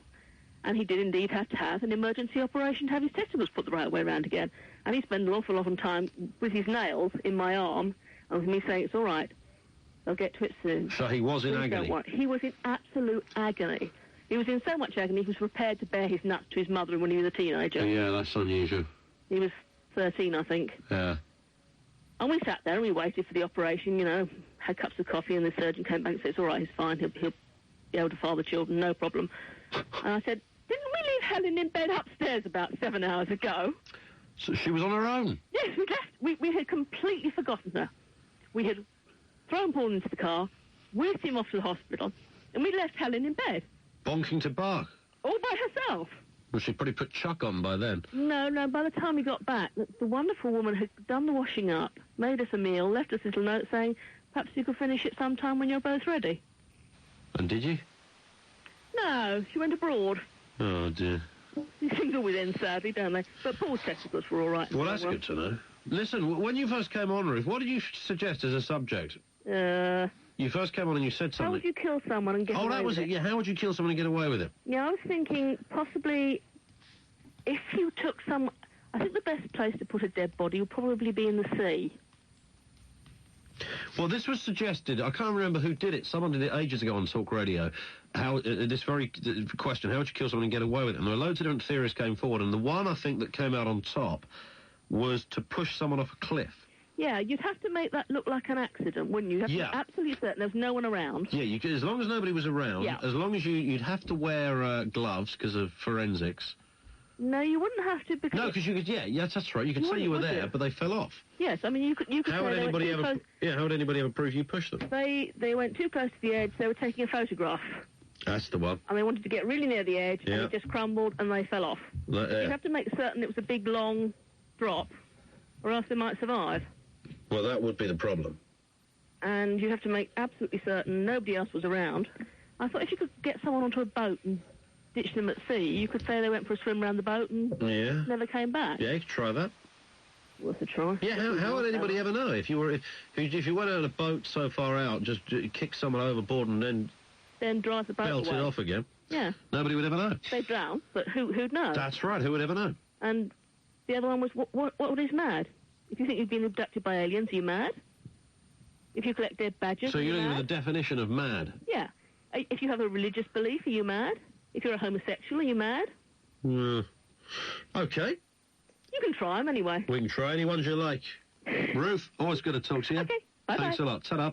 This is from Peter the Scouser, who says, to Ian and the Creatures, just thought I'd mail you about this really horrible thing that happened to my mate. It was about a year ago... It was about a year ago when me and my mate were out on the town on the pull. We have such classy listeners. We all went out into a couple of bars, and after about half an hour, I started chatting to this girl. We were chatting for ages, and I thought I was really going to pull this bird. After about an hour, I went to the loo to let off some steam, and by the time I came out, my mate was all over this girl, giving her mouth to mouth. Well, what was I to do but get up and leave? Anyway, after a couple of days, I decided to ring him up, but for some reason, he could hardly talk. Turns out he'd got thrush on his tongue from the girl and had to go down to the old clinic for some special jelly. Well, he had all these strange little yellow spots all over his tongue. It was absolutely disgusting. According to him, when he tried to eat something, it was actually like eating your own tongue. At least he got what he deserved. Where's he gone? Do we know? No? He's disappeared. I don't believe that. This comes from Ian in Great Yarmouth. Top site, by the way. Suggestion. As you play some rather cool music on the show, I've got a suggestion for you. Try a track called Old Folks by a band called A. Would love to hear it on the show. Question 2. How do you fish drink? Or rather, do fish drink? Please explain. I don't know. Can you give my band, Donkey Fart, a mention on the radio? We haven't had a gig yet. Can't think why that would be. Darren says, what a gonad story I have for you. A couple of years ago, my mate was playing rugby at a local club. A player was involved in a bit of a scrap and got tackled severely, and his hip bone got dislocated. The medic came on, popped his hip into place again, but did one of his balls. And if that wasn't bad enough, one of his vocal cords ripped when he screamed in pain. It's outrageous. Oh, you decided to come back? I got into a bit of a chat with somebody. Oh, that's all right. Then you were only gone for 13 minutes. Sorry. Well, that's fine. Don't often go for a little break. You always go for a break. Mid-show. Anyway, we'll do some more of that in just a second. More on the phones. Anything you want to say, 08700 40 50 60. Remember what you heard. I'm one of these positive people, but equally I'm really positive of the fact that, good girl, because it's like you've not gone down the road that everyone thinks you're going to go. Can I tell you something? This is the first time somebody has said to me, good on you, Caprice. This is the first time, and you know what? I really appreciate it. And remember where you heard it. On the new Talk Radio, your station for sports news and views.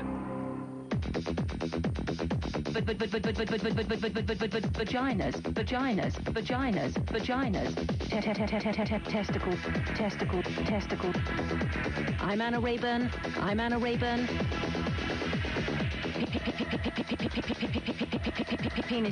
Penises. Vaginas. Testicles. Vaginas. Penises.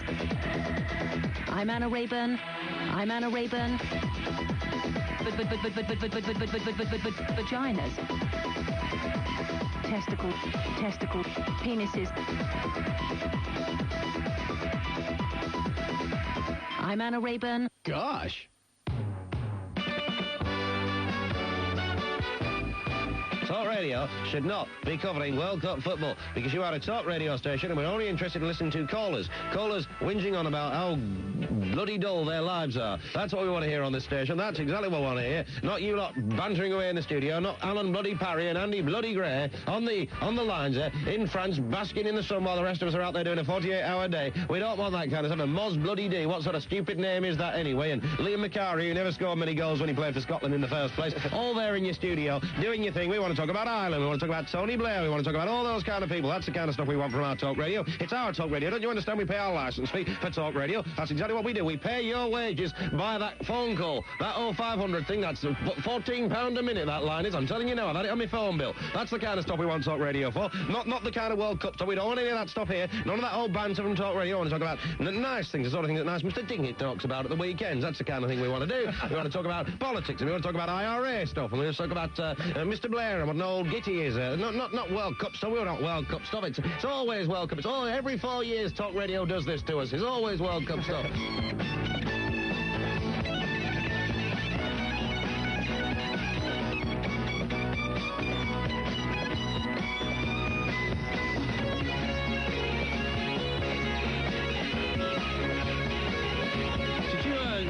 Check out that boat in the channel. See the state of that thing? Did you see that? What a mess.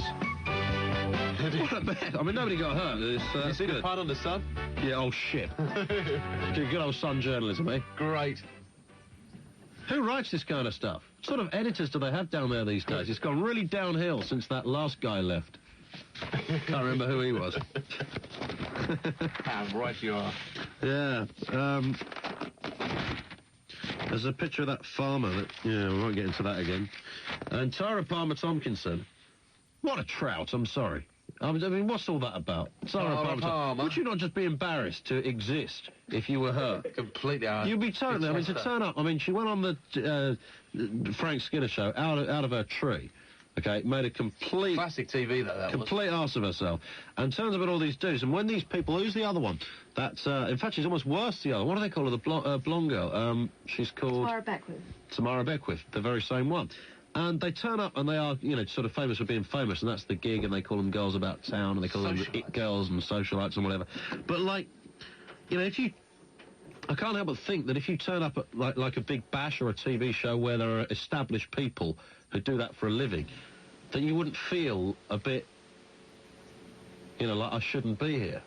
So you've got to have a real confidence must kick in somewhere in order to go to these things, because you just feel embarrassed all the time, wouldn't you? I mean, what am I here for? I feel quite embarrassed, and I work in this damn industry. But so half of these... I mean, so anyway, she got engaged, didn't she? Who to? 25 days ago, to a guy called Greg Martin. And now the engagement is off. No, is it? There's a surprise. The pair decided to get hitched only 5 days after meeting, so Tara's decision means the romance has fizzled out in a month. Lovely. What a shame. There's actually something quite sexy about her in a funny way, you know. I don't find it at all sexy. Well, I don't think you're old enough to appreciate what is and what isn't sexy. No, there's nothing sexy about her at all. No, because you just go for obvious, like Tracy Shaw from Coronation Street. You've got crap type. She's not sexy, she just looks like a cheap shag. Very, very, very sexy. No, she's not sexy. You know how sexy she is. She's got a nice butt, and she, you know, it's, I mean... Samantha Janus. Very, very, very sexy. Alien features, Samantha Janus. She's very sexy. Yeah, Samantha Janus. I mean, what would she think if she met you? She'd think, falling in love. You think so? Yeah. You think so? Of course she would. I know I'm looking for that as well, but I can't find it. You can't, can you? No, but it's just like certain things. I mean, you can look at, you know, certain people, like Tamara Beckwith is not good looking, but she's actually quite horny looking, and that's the difference. Oh, there is a... Yeah, I can see that. I can see that. No, I don't think you can. At 19, I don't think you can. I'm surprised you know what a big toe is. I can, but I can't see with... This is the woman that says, the man that says, am I tickling you? When he's in the sack. Oh, darling. Quick. I've just tickled. I'm tickling. Oh, God. Yeah. And so I think that's like the deal with Tara Palmer-Tomkinson, is that there's something just a little bit naughty about her. Yeah, but if you and that's like really important. If you reel off the list of women that you find attractive, it's scary. You've got scary... You took me? Yeah, you. Me? Yeah. Like who? Come on, give us an example. You always give weird names out. Well, like who? I can't think now. Who was that one the other day you said? I have no idea what you're talking about. You do, you always do. Look, I mean, there's no, you can look at the obvious, right? Okay, page 3 of the Sun, which is Maria, 26 from Guildford. Very, very attractive. But does she actually look 26? Oddly enough, they could have actually put 23 there. She looks very young. Did you notice her? Yeah. Yeah, she does look very young. And normally they do that the other way around, don't they? Normally they're 28 and they say they're 23. What is it about that? Like, girls always pay loads and loads of attention to the page 3. Is it like checking out the competition? It's really true, that. They spend more time looking at page 3 than the blokes do. Yeah. Now, she is obviously... When I say obviously, I mean she's a pretty-ish girl, but she's not attractive. Oh, yeah, she's not attractive. How could you say that she's not... Do you know what I'm talking about here, Holly? Yes. She's pretty, but she's not attractive. I'm sorry. Well, I think you're wrong. You don't... Look, listen, Pete, you only grew a penis 3 years ago. Who are you to comment on this kind of stuff? I think you're so wrong. She's pretty. You just say this to sound, I don't know... No, she's pretty in an ordinary way. Mature and PC. She's pretty. It's not PC. That's because because she is, you know, pretty, and she is... she's typical nightclub fodder. So you wouldn't then? That you would... Yeah, no, I'm not saying I wouldn't. What I'm saying is that you could see loads of those kind of girls in a nightclub. I think Pete has to sort out that he needs standards. I've got standards. That's absolutely true. He needs some kind of... That's absolutely true. Whereas he sort of separates... Well, that last horrendous thing he ended up with, whatever it was... What, in the pub? No, that was all right. She was all right. That was all right. That was all right, yeah. So this girl is pretty, but she's not really she's not attractive. There's not that certain something about she's very obvious looking. Yeah, no, I do know what you mean. Right, okay. And I'm sure that if you saw the rest of her, she's got a fantastic figure. She would stand out. She'd turn heads. But, you know, what kind of heads would she turn? The classic bit. Like you. That's whose heads. Daniela Westbrook. Daniela Westbrook. Yeah. No bag. Now tell me... No, Daniela Westbrook... See, I've met Daniela Westbrook. She had a very, very bad skin problem when I saw her. Oh, really? Very bad. Now, that's no reason to say... But again, she is... Now, Daniela Westbrook is sort of pretty in a weird way, but she's definitely not attractive. But she's actually quite dirty looking as well. She is. Dirty looking, yeah. She is. No, that's true. And there is, again, you know, I'm just trying to be honest here. There is something, yeah... And everything I've ever read that her ex-boyfriends have sold their stories about... Oh, yeah. I'm sorry, I'm borne out totally on this. I think we need a better word. I think we need mucky. Mucky, is that better than dirty? Yeah. Do you prefer mucky? Very mucky. Yeah. If I could mould... Because mucky sounds... Yeah, because horny doesn't mean mucky. No, dirty. It can do. Dirty is too general. For someone like her, we think we need mucky. Mucky. Mucky. Yeah. If I could mould Daniela Westbrook and Tracy Shaw together... I'd just be in heaven for the rest of my life. You would. But you know, the trouble is, Daniela Westbrook, I imagine, would kind of be... I think she'd understand the gig, right? I think she'd know what was going on. But I don't imagine Tracy Shaw would be anything in that department. Oh, I can imagine her being really dirty. What do you like?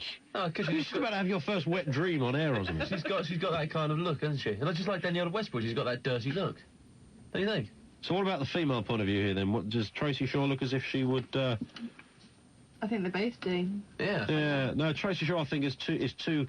She's a bit too flirty and a bit too giggly to be...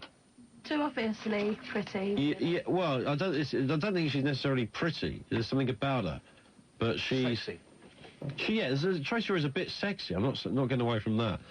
But I don't know, because she always looks a bit flirty and a bit giggly, and generally speaking, flirty, giggly girls are actually not usually the most sexual girls.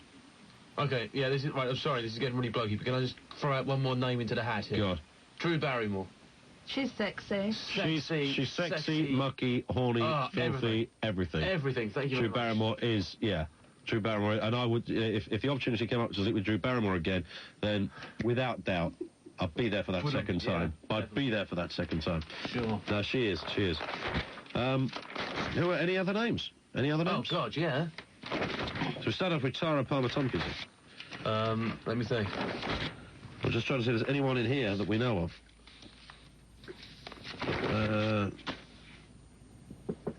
Natalie Imbruglia. See, good looking, but I don't fancy her at all.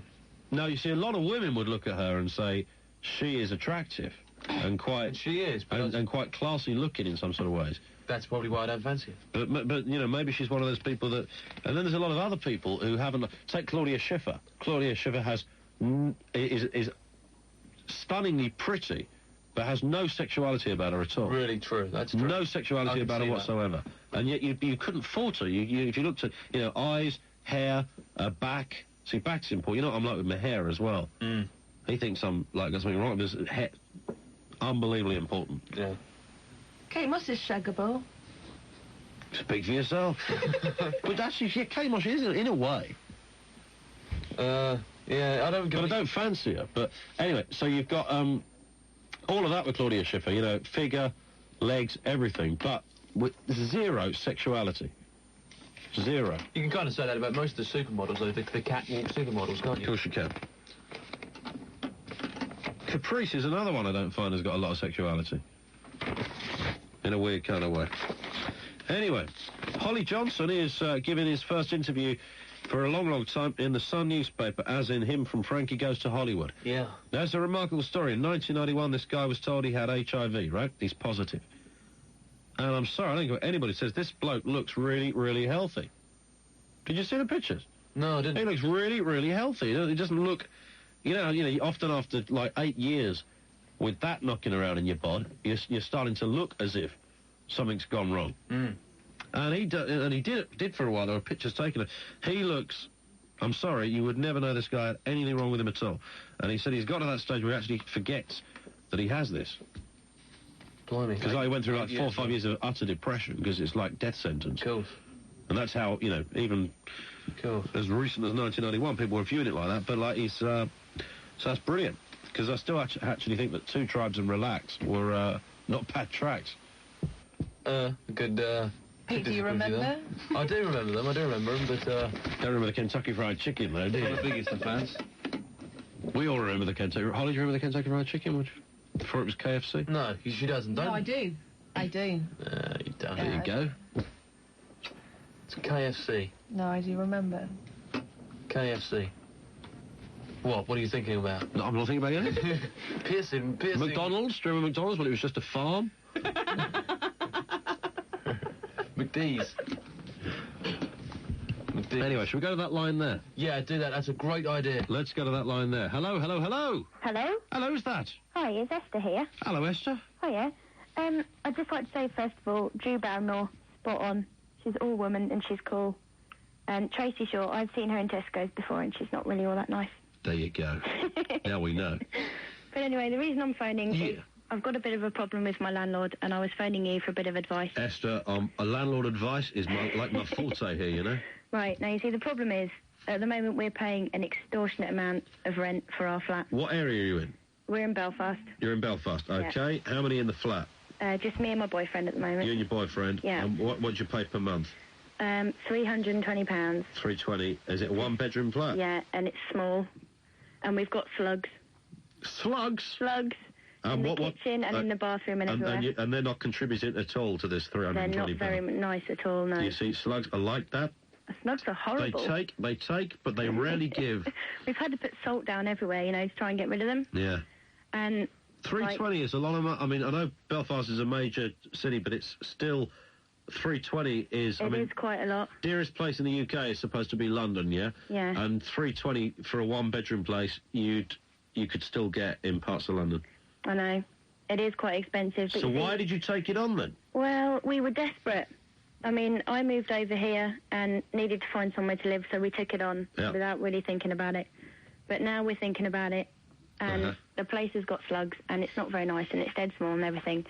But the problem I have is whether or not I should tell him to go stick it and find somewhere else to live, or just kind of stick it out for a Did you bit put longer. a deposit on this place? Yeah, and I don't think we're going to get it back. So you put, what, a month's deposit? Yeah, but you see, the thing is, we haven't signed a lease. You've not? No. Have you got a rent book? No. We've got a receipt for the deposit, but I don't think we're going to get it back. And we can't afford to go giving away £320, you know? Well, you could always not pay 1 month's rent and stay there for a month. Yeah, but then I'm worried he's going to come knocking on our door if we move. Well, he won't know where you've gone. Yeah, that's a good point. That makes it harassment. That's illegal. That's true. And you see, we've taken photographs too of the slugs and all. Have you complained to him? Well, he kind of came round today and we sort of voiced our opinion, but he just sort of said, right, well, we'll let it lie for this month, but, you know, next month there'll be trouble, sort of thing. Let what lie for this month? Well, the slugs and the broken things. What, you mean he's blaming you for the slugs? No, but I don't think he's really taking full responsibility for them, you know? But you would have to prove that you had made him made him aware. Yeah. Because otherwise he'll say, nobody told me about any slugs. So you need to, like, put that in writing to him and say, you must get this rectified. You have slugs, you smelly landlord. And if he doesn't do it, then, like, you know, then you could just stick around there for a month. Do you pay your rent on standing order? No, we pay it in cash, and we've been dead good so far, paying it, like, on time every month. So you pay it in cash. That's interesting, because you could have that one on him as well, because you could say, well, I mean, well, if he's declaring it, fine, but he probably isn't. Yeah. If he's getting it cash. So it's not even cheque, it's a cash. Yeah. Well, he's probably going in his back pocket. The tax man doesn't know anything about it. I know. So I think the best thing to do is to actually set him on fire and throw him over a cliff with a camera around his neck. Okay. And then people will just think he was trying to take photographs. I might try that. But yeah, write him a letter, tell him that, but stick around for another month and then just disappear. You reckon? Oh, these landlords have got so much money. I mean, we They've were got thinking so much money. Landlords, like, they're doing really well. If you do, you know, if you just do a flip, they're not going to. Yeah. He's not going to worry. He's not going to chase you. We were going to maybe just do one, but as long as we find somewhere else first. Is he, to your knowledge, is he like a well-known landlord in the area? Yeah, I mean, he's got quite a few houses in this street, so... And is the rest of the house in a bit of disrepair? It's not really that good. I mean, there's no fire escapes on the top 2 flats, and that's illegal. Well, that's illegal. I know. In that case, stick around for 2 months, 3 months, and then disappear. Okay. The man's a thief. All right. Good on you, Esther. Thank you for your advice. That's a pleasure. Thank you. Take care. Bye-bye. Gary Jacobs, you eat your heart out, Gary. It's like, you know, the boy Barrister Collins is here. We'll do some more emails and faxes and stuff in a second. We're going to take a quick pause.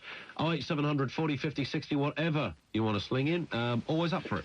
I'm Scott Chisholm. Remember the outfit that asked tradesmen for a big fat fee in exchange for insurance work, but when no work was forthcoming had postal problems returning the cash? They're not answering the phone anymore. Find out why. The Scam Busters, this morning from 9 on the new Talk Radio. Your station for sport, news and view.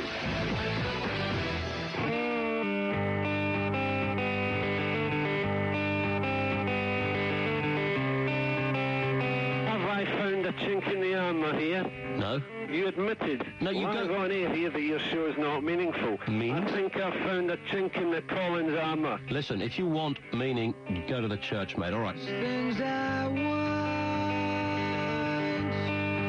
there's things I think I want. Go, guys.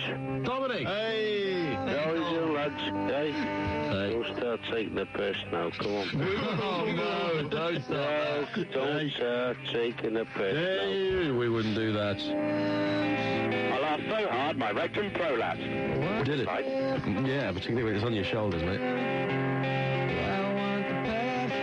Like, if you want to get your script together, Chris, you really got to be a bit more switched on than that, because you blew it like at the first hurdle there, mate. Why don't you ask Ian if he thinks the listeners thinks that was funny?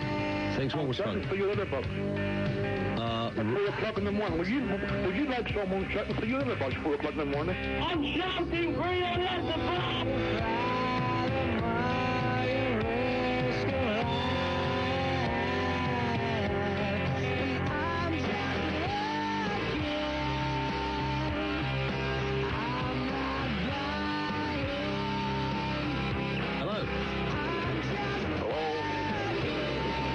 Yes. Is that Ian? Yeah. How are you doing? All right. Thank you. much. No, thank you. Just wanted you to shout about. Did you know that Safeway is everything you get from a store plus a little bit more? Only the crumbliest, flakiest chocolate. That's exactly what it says on the tin. Yeah.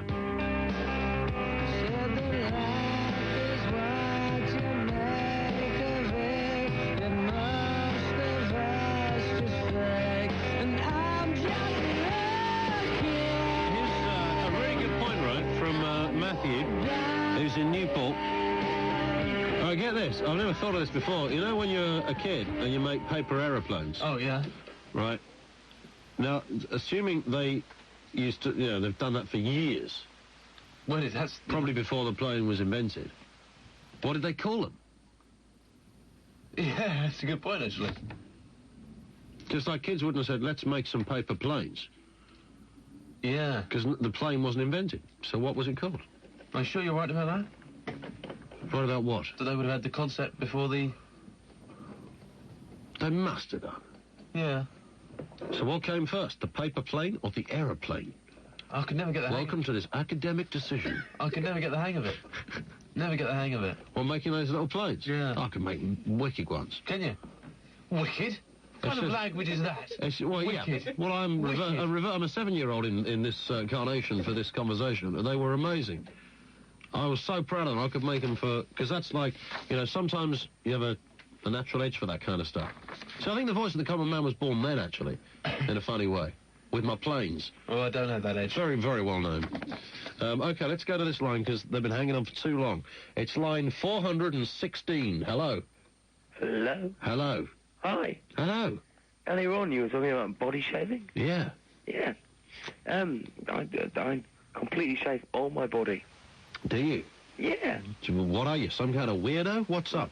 No, honestly, no. It's really, really, really good. You do arms? No, I don't do my arms. The arms are dodgy. You do legs? I do my legs, my chest. Your scrotum? And everything in between, And all your pubic area? Yeah. Right. Do you do it... It sounds to me by the sort of pant in your voice... Well, that's because I've just had a fag and I've been up well, all night. that was almost my next question. That was almost my next question. Is this a sexual thing? And yeah. Yeah, it is. I knew it was. You said. Yeah. I knew it. Well, in your case, I knew it was. Yeah, it's a sexual and an aesthetic thing. Aesthetic for whose benefit? Your boyfriend's or yours? Both, really. Yes. It looks nice and it's much more pleasing. In a sexual manner. And does he shave his bits as well? No, I don't actually have a boyfriend. All right. No, I'm a sad single person. But at the moment. Do you not go out and, you know, meet folk?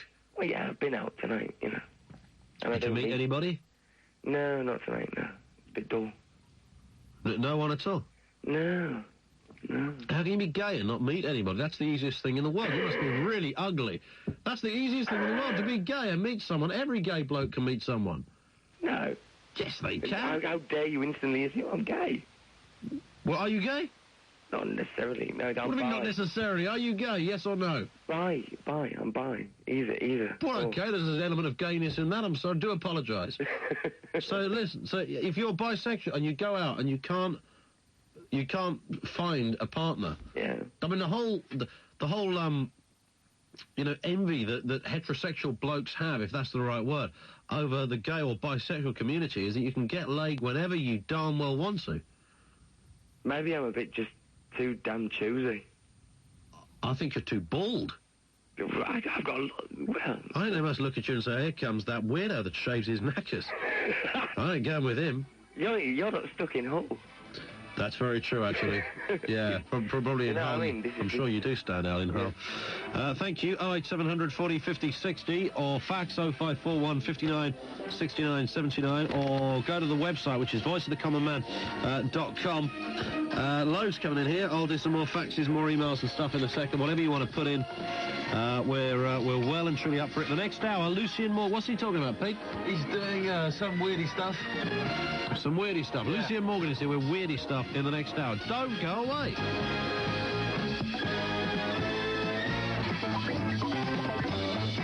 I want to be a woman. I want to be a woman. I want to be a woman. I want to be a woman. Oh, that's really quite remarkable.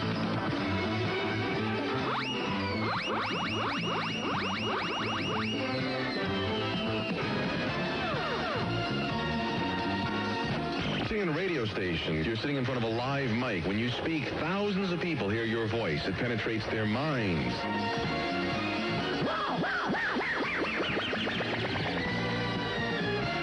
I've got a present for you. This broadcast is ozone friendly.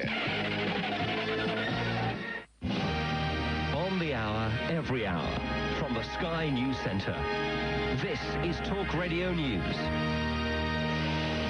Collision ship still burning, new appeal for quake victims, and disciplinary hearing for ex-England skipper. Good morning, it's 4 o'clock. I'm Becky Hockmeyer. A stricken cargo ship is still burning this morning, more than 24 hours after it collided with a packed cruise liner in the English Channel. The blaze on the Ever Decent has been brought under control, but Andrew Healy from the Maritime and Coast Guard Agency says they're monitoring the situation closely. We'll be able to make a further assessment at first light and then carry on with the firefighting with the full team that we have out there on scene, and then see at what stage we can hopefully move her to a safe port. Britain is being asked to dig deep to help the victims of Turkey's earthquake. The Red Cross has launched a massive appeal for funds to cope with the needs of 200,000 people left homeless by the disaster. A 15-year-old girl is due in court later, charged with the murder of a baby. The youngster, who's from Mansfield and who hasn't been named, is accused of killing the infant last week. Continental diners will tuck into British beef later for the first time since the lifting of the export ban. It'll be served at a special luncheon hosted by the Meat and Livestock Commission in Brussels. But the organisation's Helen Judge admits it's just the start of a post-BSE campaign to win over continental consumer confidence. For the last 3 years we've been faced with a brick wall, and today we've managed to knock the first brick out of that wall. And it's up to us now to little by little try and expand that hole. More of Britain's spy secrets could soon be published on the internet. Renegade MI5 agent David Shayler is threatening to download the information. The British government's already failed to get Shayler extradited from France to face trial over previous revelations. Our top sports story this hour, Lawrence Dallaglio will answer newspaper allegations against him at an RFU disciplinary hearing at Twickenham later. The former England captain's facing a charge of bringing the game into disrepute. And West Ham are through to the UEFA Cup for the first time in their history after winning the Intertoto Cup final against Metz. Finally, up to 1 million Brits are addicted to work. A new survey has revealed that 1 in 3 workers who are putting in over 48 hours a week do it because they love their job.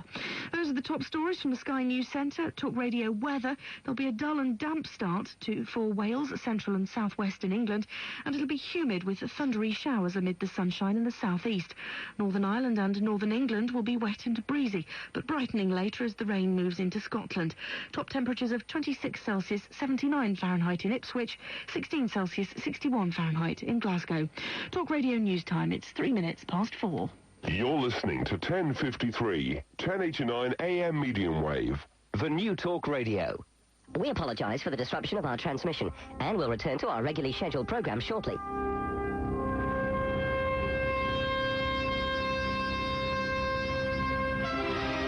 Ian Collins and the Creatures of the Night. What a bunch of bozos. Ian Collins on Talk Radio. I'm Al, the security guard, saying call Ian now on 08 700 40 50 60.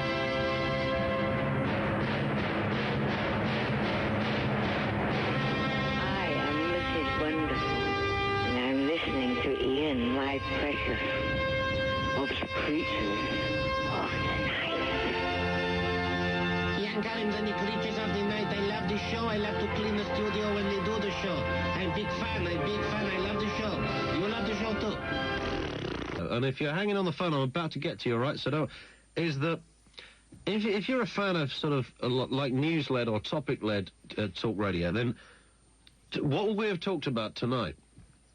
Because there's like, it's in categories, right? Okay, you can do the kind of like what some would call the flippant stuff, which I suppose kind of edges towards maybe what we would do. You can do the news stuff, which is like, let's talk about a boat colliding in the channel and the hazards of marine safety these days.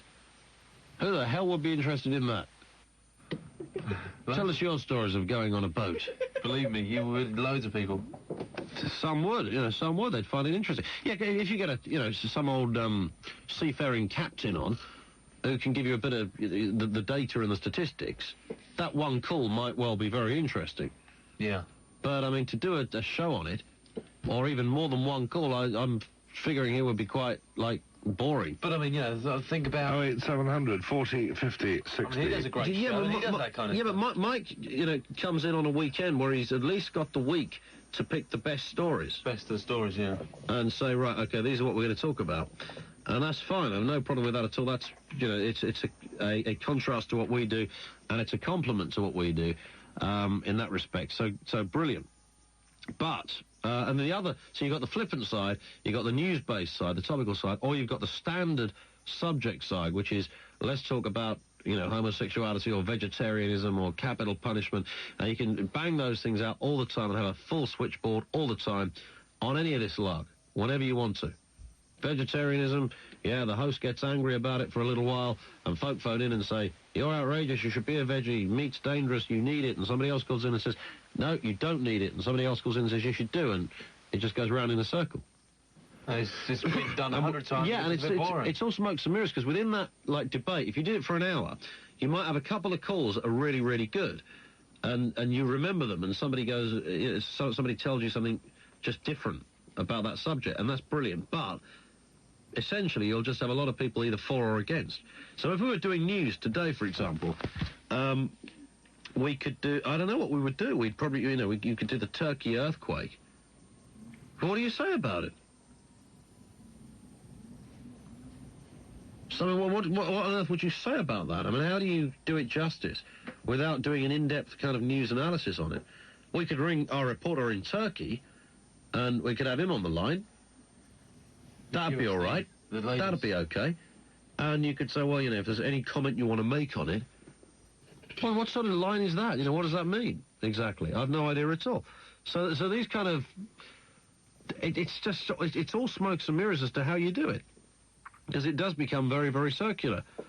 So I'm just sort of figuring in news terms what you would pick out that would be compelling to the majority of the nation. Incidentally, I'm not suggesting that every call we've had on tonight has been compelling to the nation either. But what can I do about that? Because we put out the offer, call in with whatever you want to call it. And every now and again I do get a letter saying, you're just damn lazy, Collins. It's because you can't be bothered to think of a subject. Listen, there's no really, difficulty in thinking of a subject. You can do the other one as well, which is kind of like the real quirky stuff, like the God is in the internet type subjects. All 14-year-old boys should, or 15-year-old boys, I think was the one we did, should experience a prostitute at that age, so they don't go around for the next 2 years being, fascinated about sex and taking up all their thoughts. But you tend to get less calls on that because you're asking for people to think of a dimension on an issue that isn't generally thought about. And it's, I don't say that to insult folk, but you will usually get less calls on it. The calls you get will be better thought-out calls, but you'll get less. Maybe we should go back down that path a little bit more. I don't know. They're sometimes really hard to get going because to sort of get the point, you're relying on the fact that somebody might identify with your philosophy on something. So I don't. I'm just trying to think of, the whole. It's a little like I've always said on this show. Phone-in radio or phone-based radio can have some really strange kind of critiques where you can do an entire show that is fantastic and every caller is brilliant and totally on the ball, has something to say. And some bod listening to it will say, God, you know I've had some nutters phone you up last night, didn't you?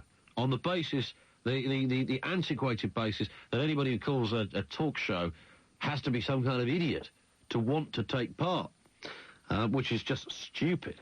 Just stupid. But there you go. There's a whole variety of ways you can tackle these things.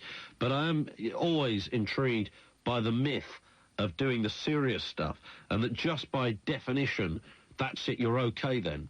So you can knock out, you can do the turkey thing, and you can do the boat in the channel thing, you can do the fact that George Robertson is about to mysteriously get some kind of peerage It is bent and corrupt to the core, by the way, everybody. Remember that. Remember who told you that as well. And that's what's going to happen. So we can talk about that. That's fine. But whether you achieve anything great by it, whether you, in fact, come out with anything you didn't know beforehand by it is another matter. Invariably, people will go away and think, what an intelligent young host that is on the radio there, talking about that.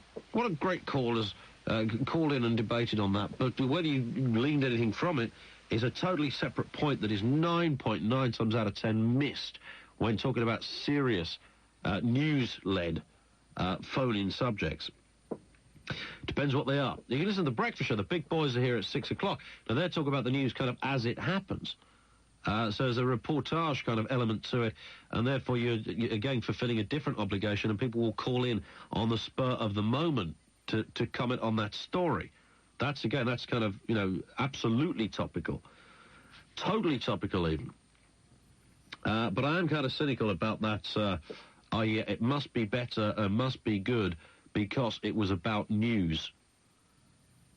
In fact, it's actually quite dangerous for people to think these sort of things. Right, this is line 749. Hello. Hello. You've been hanging on forever. Hello. Yeah, who's that? This is Abshir. Is that Ian? Yeah, how you doing? Hello, Ian. What do you got for us? Yeah, in the Sunday's paper today, there's a American bloke in the desert in 40 days eating flowers. In Australia? Yeah, in Australia. I saw this story, yeah. Yeah. I was just wondering, he's supposed to be crossing 400 miles in the cycling across the desert. Unfortunately, his bike broke down, and he only went to 21 miles, and instead of going back, he just carry on. What a stupid fella. He got lost. Yeah, he got lost. And they had to send out the rescue people. Yeah. Well, Ian, I've got a joke to add, mate. Is it funny? I should think so. Yeah. Got it? Right. There's this nice, beautiful medal in a village, and the local boys all want her. She lives in the second floor, so they saw her coming into the flat. A beautiful what, did you say? A beautiful, nice woman. Yeah. Beautiful model. A model? Yeah. Yeah. A local boys just want her. She lives in a second floor flat, and they saw her come into the flat. So what they do, they climb each other on top to see on the window. Well, like on their shoulders? Yeah, on the shoulders. They climb on the shoulders. Yeah, yeah.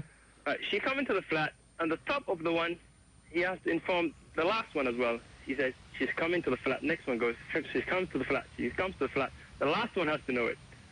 Right? She takes her coat. She takes her coat. She takes her coat. She takes her. Right? She takes her bra. She takes her bra. She takes her bra. She takes her bra. All right. She's in the bed. She's in the bed. She's in the bed. He's passing the message down the chain. To the last guy. Yeah. Yeah. She takes underwear. She takes underwear. She takes underwear. Right.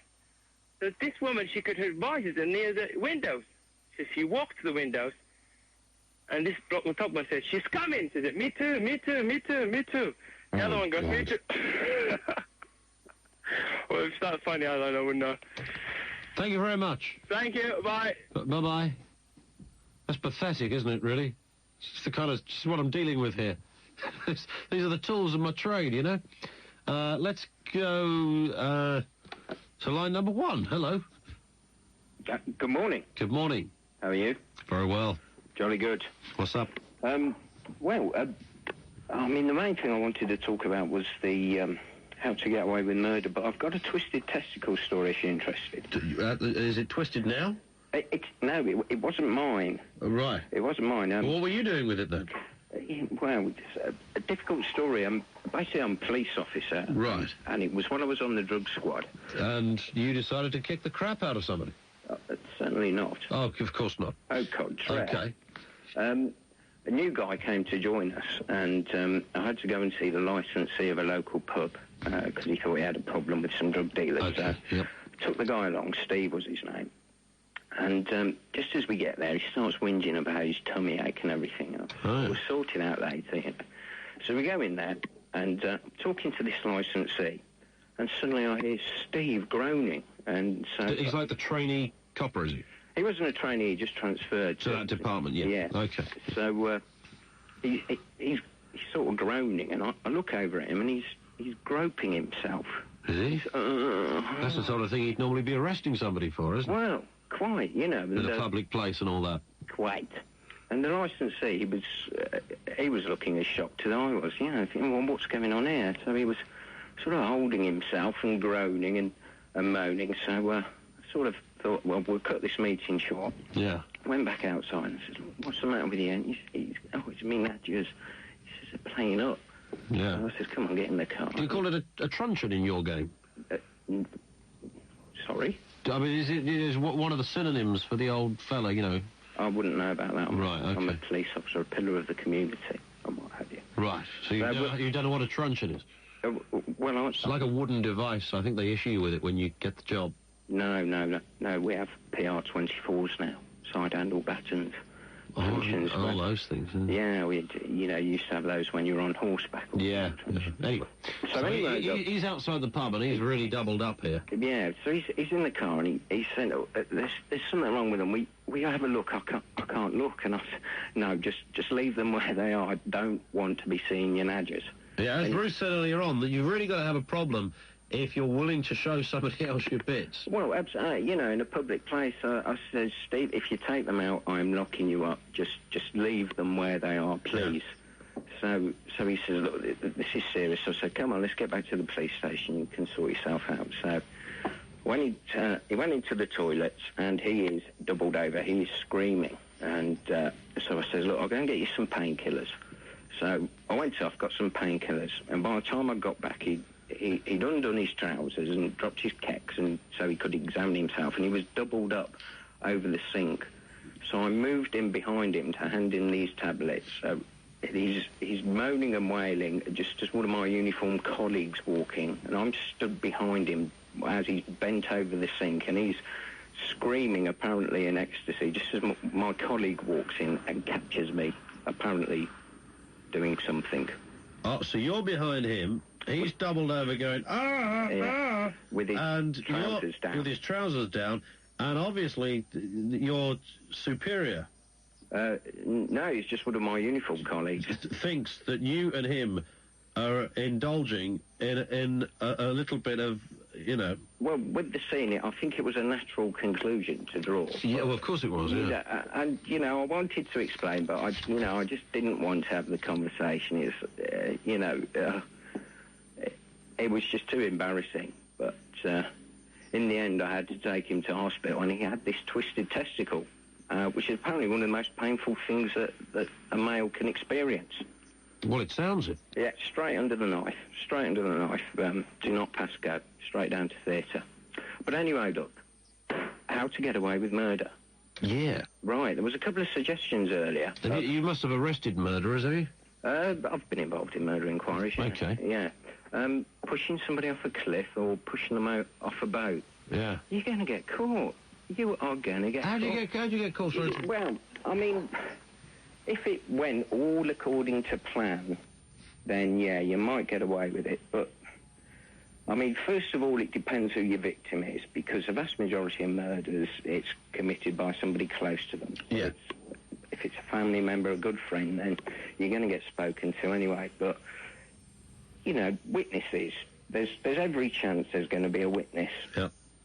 And also, you push them over a cliff, 30 feet below, there's a ledge that they land on, so you've got a live witness who can tell the story.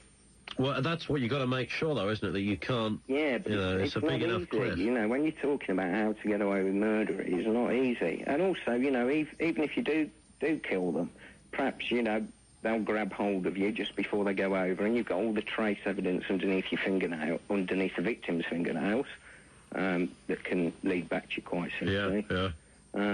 Same with pushing them off a boat. You know, always a chance of witnesses and that.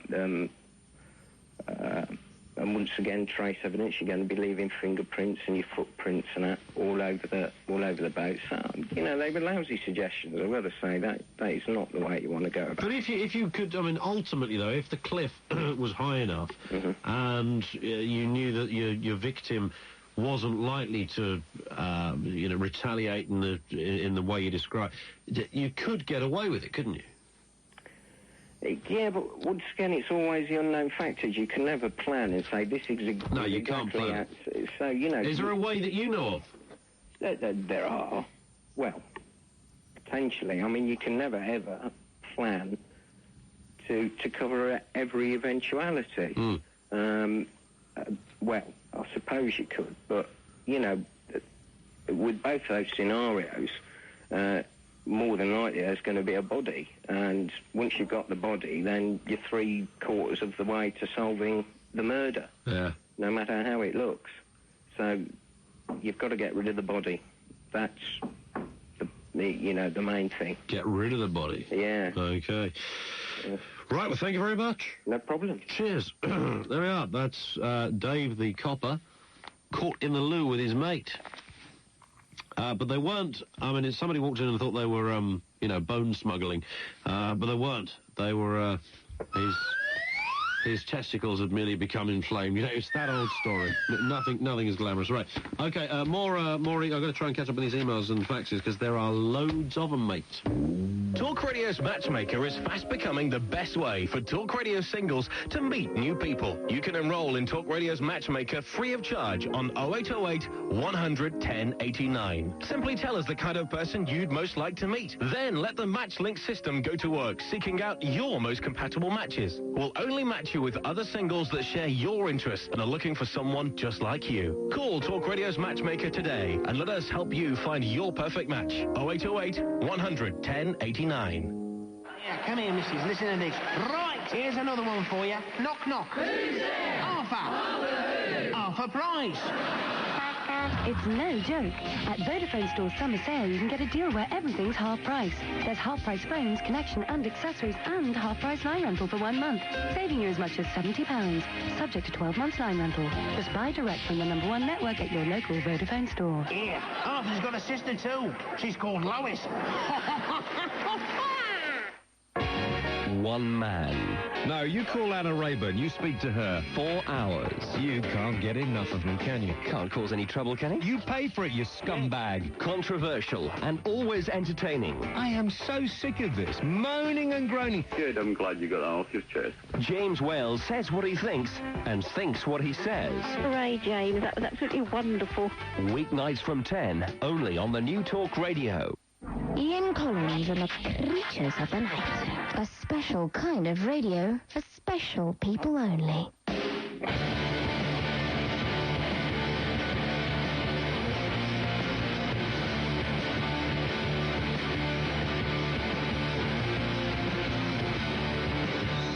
Thank you to Stephen Gloucester, who says, how many times have you cut your face shaving and now think just how accessible are blokes' bits and pieces?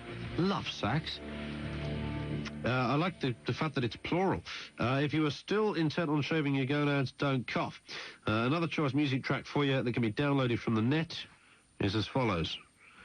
That was no good to us, though, unfortunately, because everybody keeps, like, assuming that we have, like, capabilities here that we actually don't have. Like sending us, if I had £1 for every time somebody has sent us a computer disc with something sampled on it, or a track that's been made up on somebody's PC, we'd be so darn rich, but we can't do anything with them. Because in the studio here, although we have disc machines, they're not configured in the same way. Would that be right, Pete? A different kind of ball game. You'd be very correct there, sir. I would be. Very correct. So we can't do anything with it? We can't, no. We can't get audio off the net. Can't use discs. Yeah, we can't even listen to anything on the internet. Load of old... Our computers, even in the office area, have no speakers. Yeah. Let alone sound cards and stuff. Stupid. Anyway, the Right Reverend Alan Blizzard MP says, I took the family to the Isle of Wight for a 10-pin bowling competition. weekend special. When we arrived at our hotel, I asked what time's breakfast. Breakfast? Oh, that's extra, replied the Basil 40S type owner. To cut a long story short, he said he would throw breakfast in for an extra £5. And true to his word, come 9 o'clock the following morning, there was a knock at the door and a plate of eggs, bacon, sausages, beans was lobbed onto our duvet, swiftly followed by a boiling cup of hot coffee. I was very upset because I had to drop out of the bowling competition because my balls were scalded. Needless to say, the Isle of Wight is now scrubbed off our list of places to revisit, as it would be. Rory McGovern, sir. Hello, dear Ian and Pete. Firstly, well done on the show. I'm becoming a bit of a creature myself, staying awake and listening. Who says being a student is bad? God help me when I have to start work and therefore get up early. I was just wondering if Pete, after that talk about killing someone and getting away with it, was feeling a tad on the worried side. If ever I met you, I'll ask to make sure that there is a witness around and steer clear of cliffs and boats. Does that mean he hates me? I think, I don't know, whether he thinks I'm going to kill you or something. I think he wants to kill me. Maybe he does. Emma, that's not funny. That is just not funny, I'm sorry. Even Ian wants to kill you. Oh, Emma, I wish all of our audience were like Emma. Yeah, Emma just Emma laughs at everything. We must be comedy gods or something. We don't only have to open our mouths and she starts giggling away. It's brilliant. Maybe she's laughing in sorrow for us. Yeah, probably. The Baker Boys say, on the back of the last fax, I, Stevie Boy, would like to state that I do not shave me Nadja region. It is fully au naturel. Bushier than a badger stuck in a private bush. Oh, privet bush. Also, private bush. Also, here's a gag for you. Terry Nutkin was driving his car in the North Pole. It breaks down, so he takes it to an Eskimo mechanic, and you know the rest, yeah. Please, would you give a shout-out to Steve, the flower driver from Wrights? He's listened to the show from year dot. Tell him to drive carefully. Steve, you be careful in that van, sir. You could be a hazard in this weather. That's from the Baker Boys, of course, the fabulous Baker Boys. Loads more to do. Let's just get to the phones again. Lucy and Morgan's coming up. Hello. Hello. Hello, Ian? Yeah. Yeah, sorry, I there wasn't a name taken, so I didn't know I was coming on. That's all right, no worries. Yeah. A quick one on shaving and then local papers. Very quick, so I don't hold you up this massive list you've got here tonight on yes, sir. Topics. Okay, that last caller, he had to say no way on Mersey, didn't he? Yeah. Yeah. Morally, it's like his thing, isn't it? Yes, morally had to say, sorry, you're going to get caught. Yeah. Good point. Okay, right. Shaving. Yeah. Yeah, shave the nads. You do. Close cropped on the rest of it. Yeah. Don't shave all of it, because it's always going to look like the last chicken at Sainsbury's. That's the problem. Yeah. It has got a kind of a poultry thing going on here. Yeah, you're going to look like that last chicken hanging up there at Christmas. That's where my problem lies. Don't do it all over. But the gonads I would have thought would be a good area, because they do look silly and hairy. Yes, yes. So you should, do you like imac them or something? No, just the old disposable razor. So you actually shave the sack? Yes. But that's because there's no kind of smooth surface there. Isn't that dangerous? Not that I've encountered so far. Now, what about growing back and feeling, all those pricks? If you see what I'm saying. No, I'm not gay. But you know what I mean? Does it not feel prickly when it grows back? Yes, it does. But, yeah, keep that thing shaved. You have to. If you've done it once, you've got to keep going. You've got to keep doing it? Yes. Yes. See, I'm worried I would look like really silly. No. I mean, you've got a downer on the male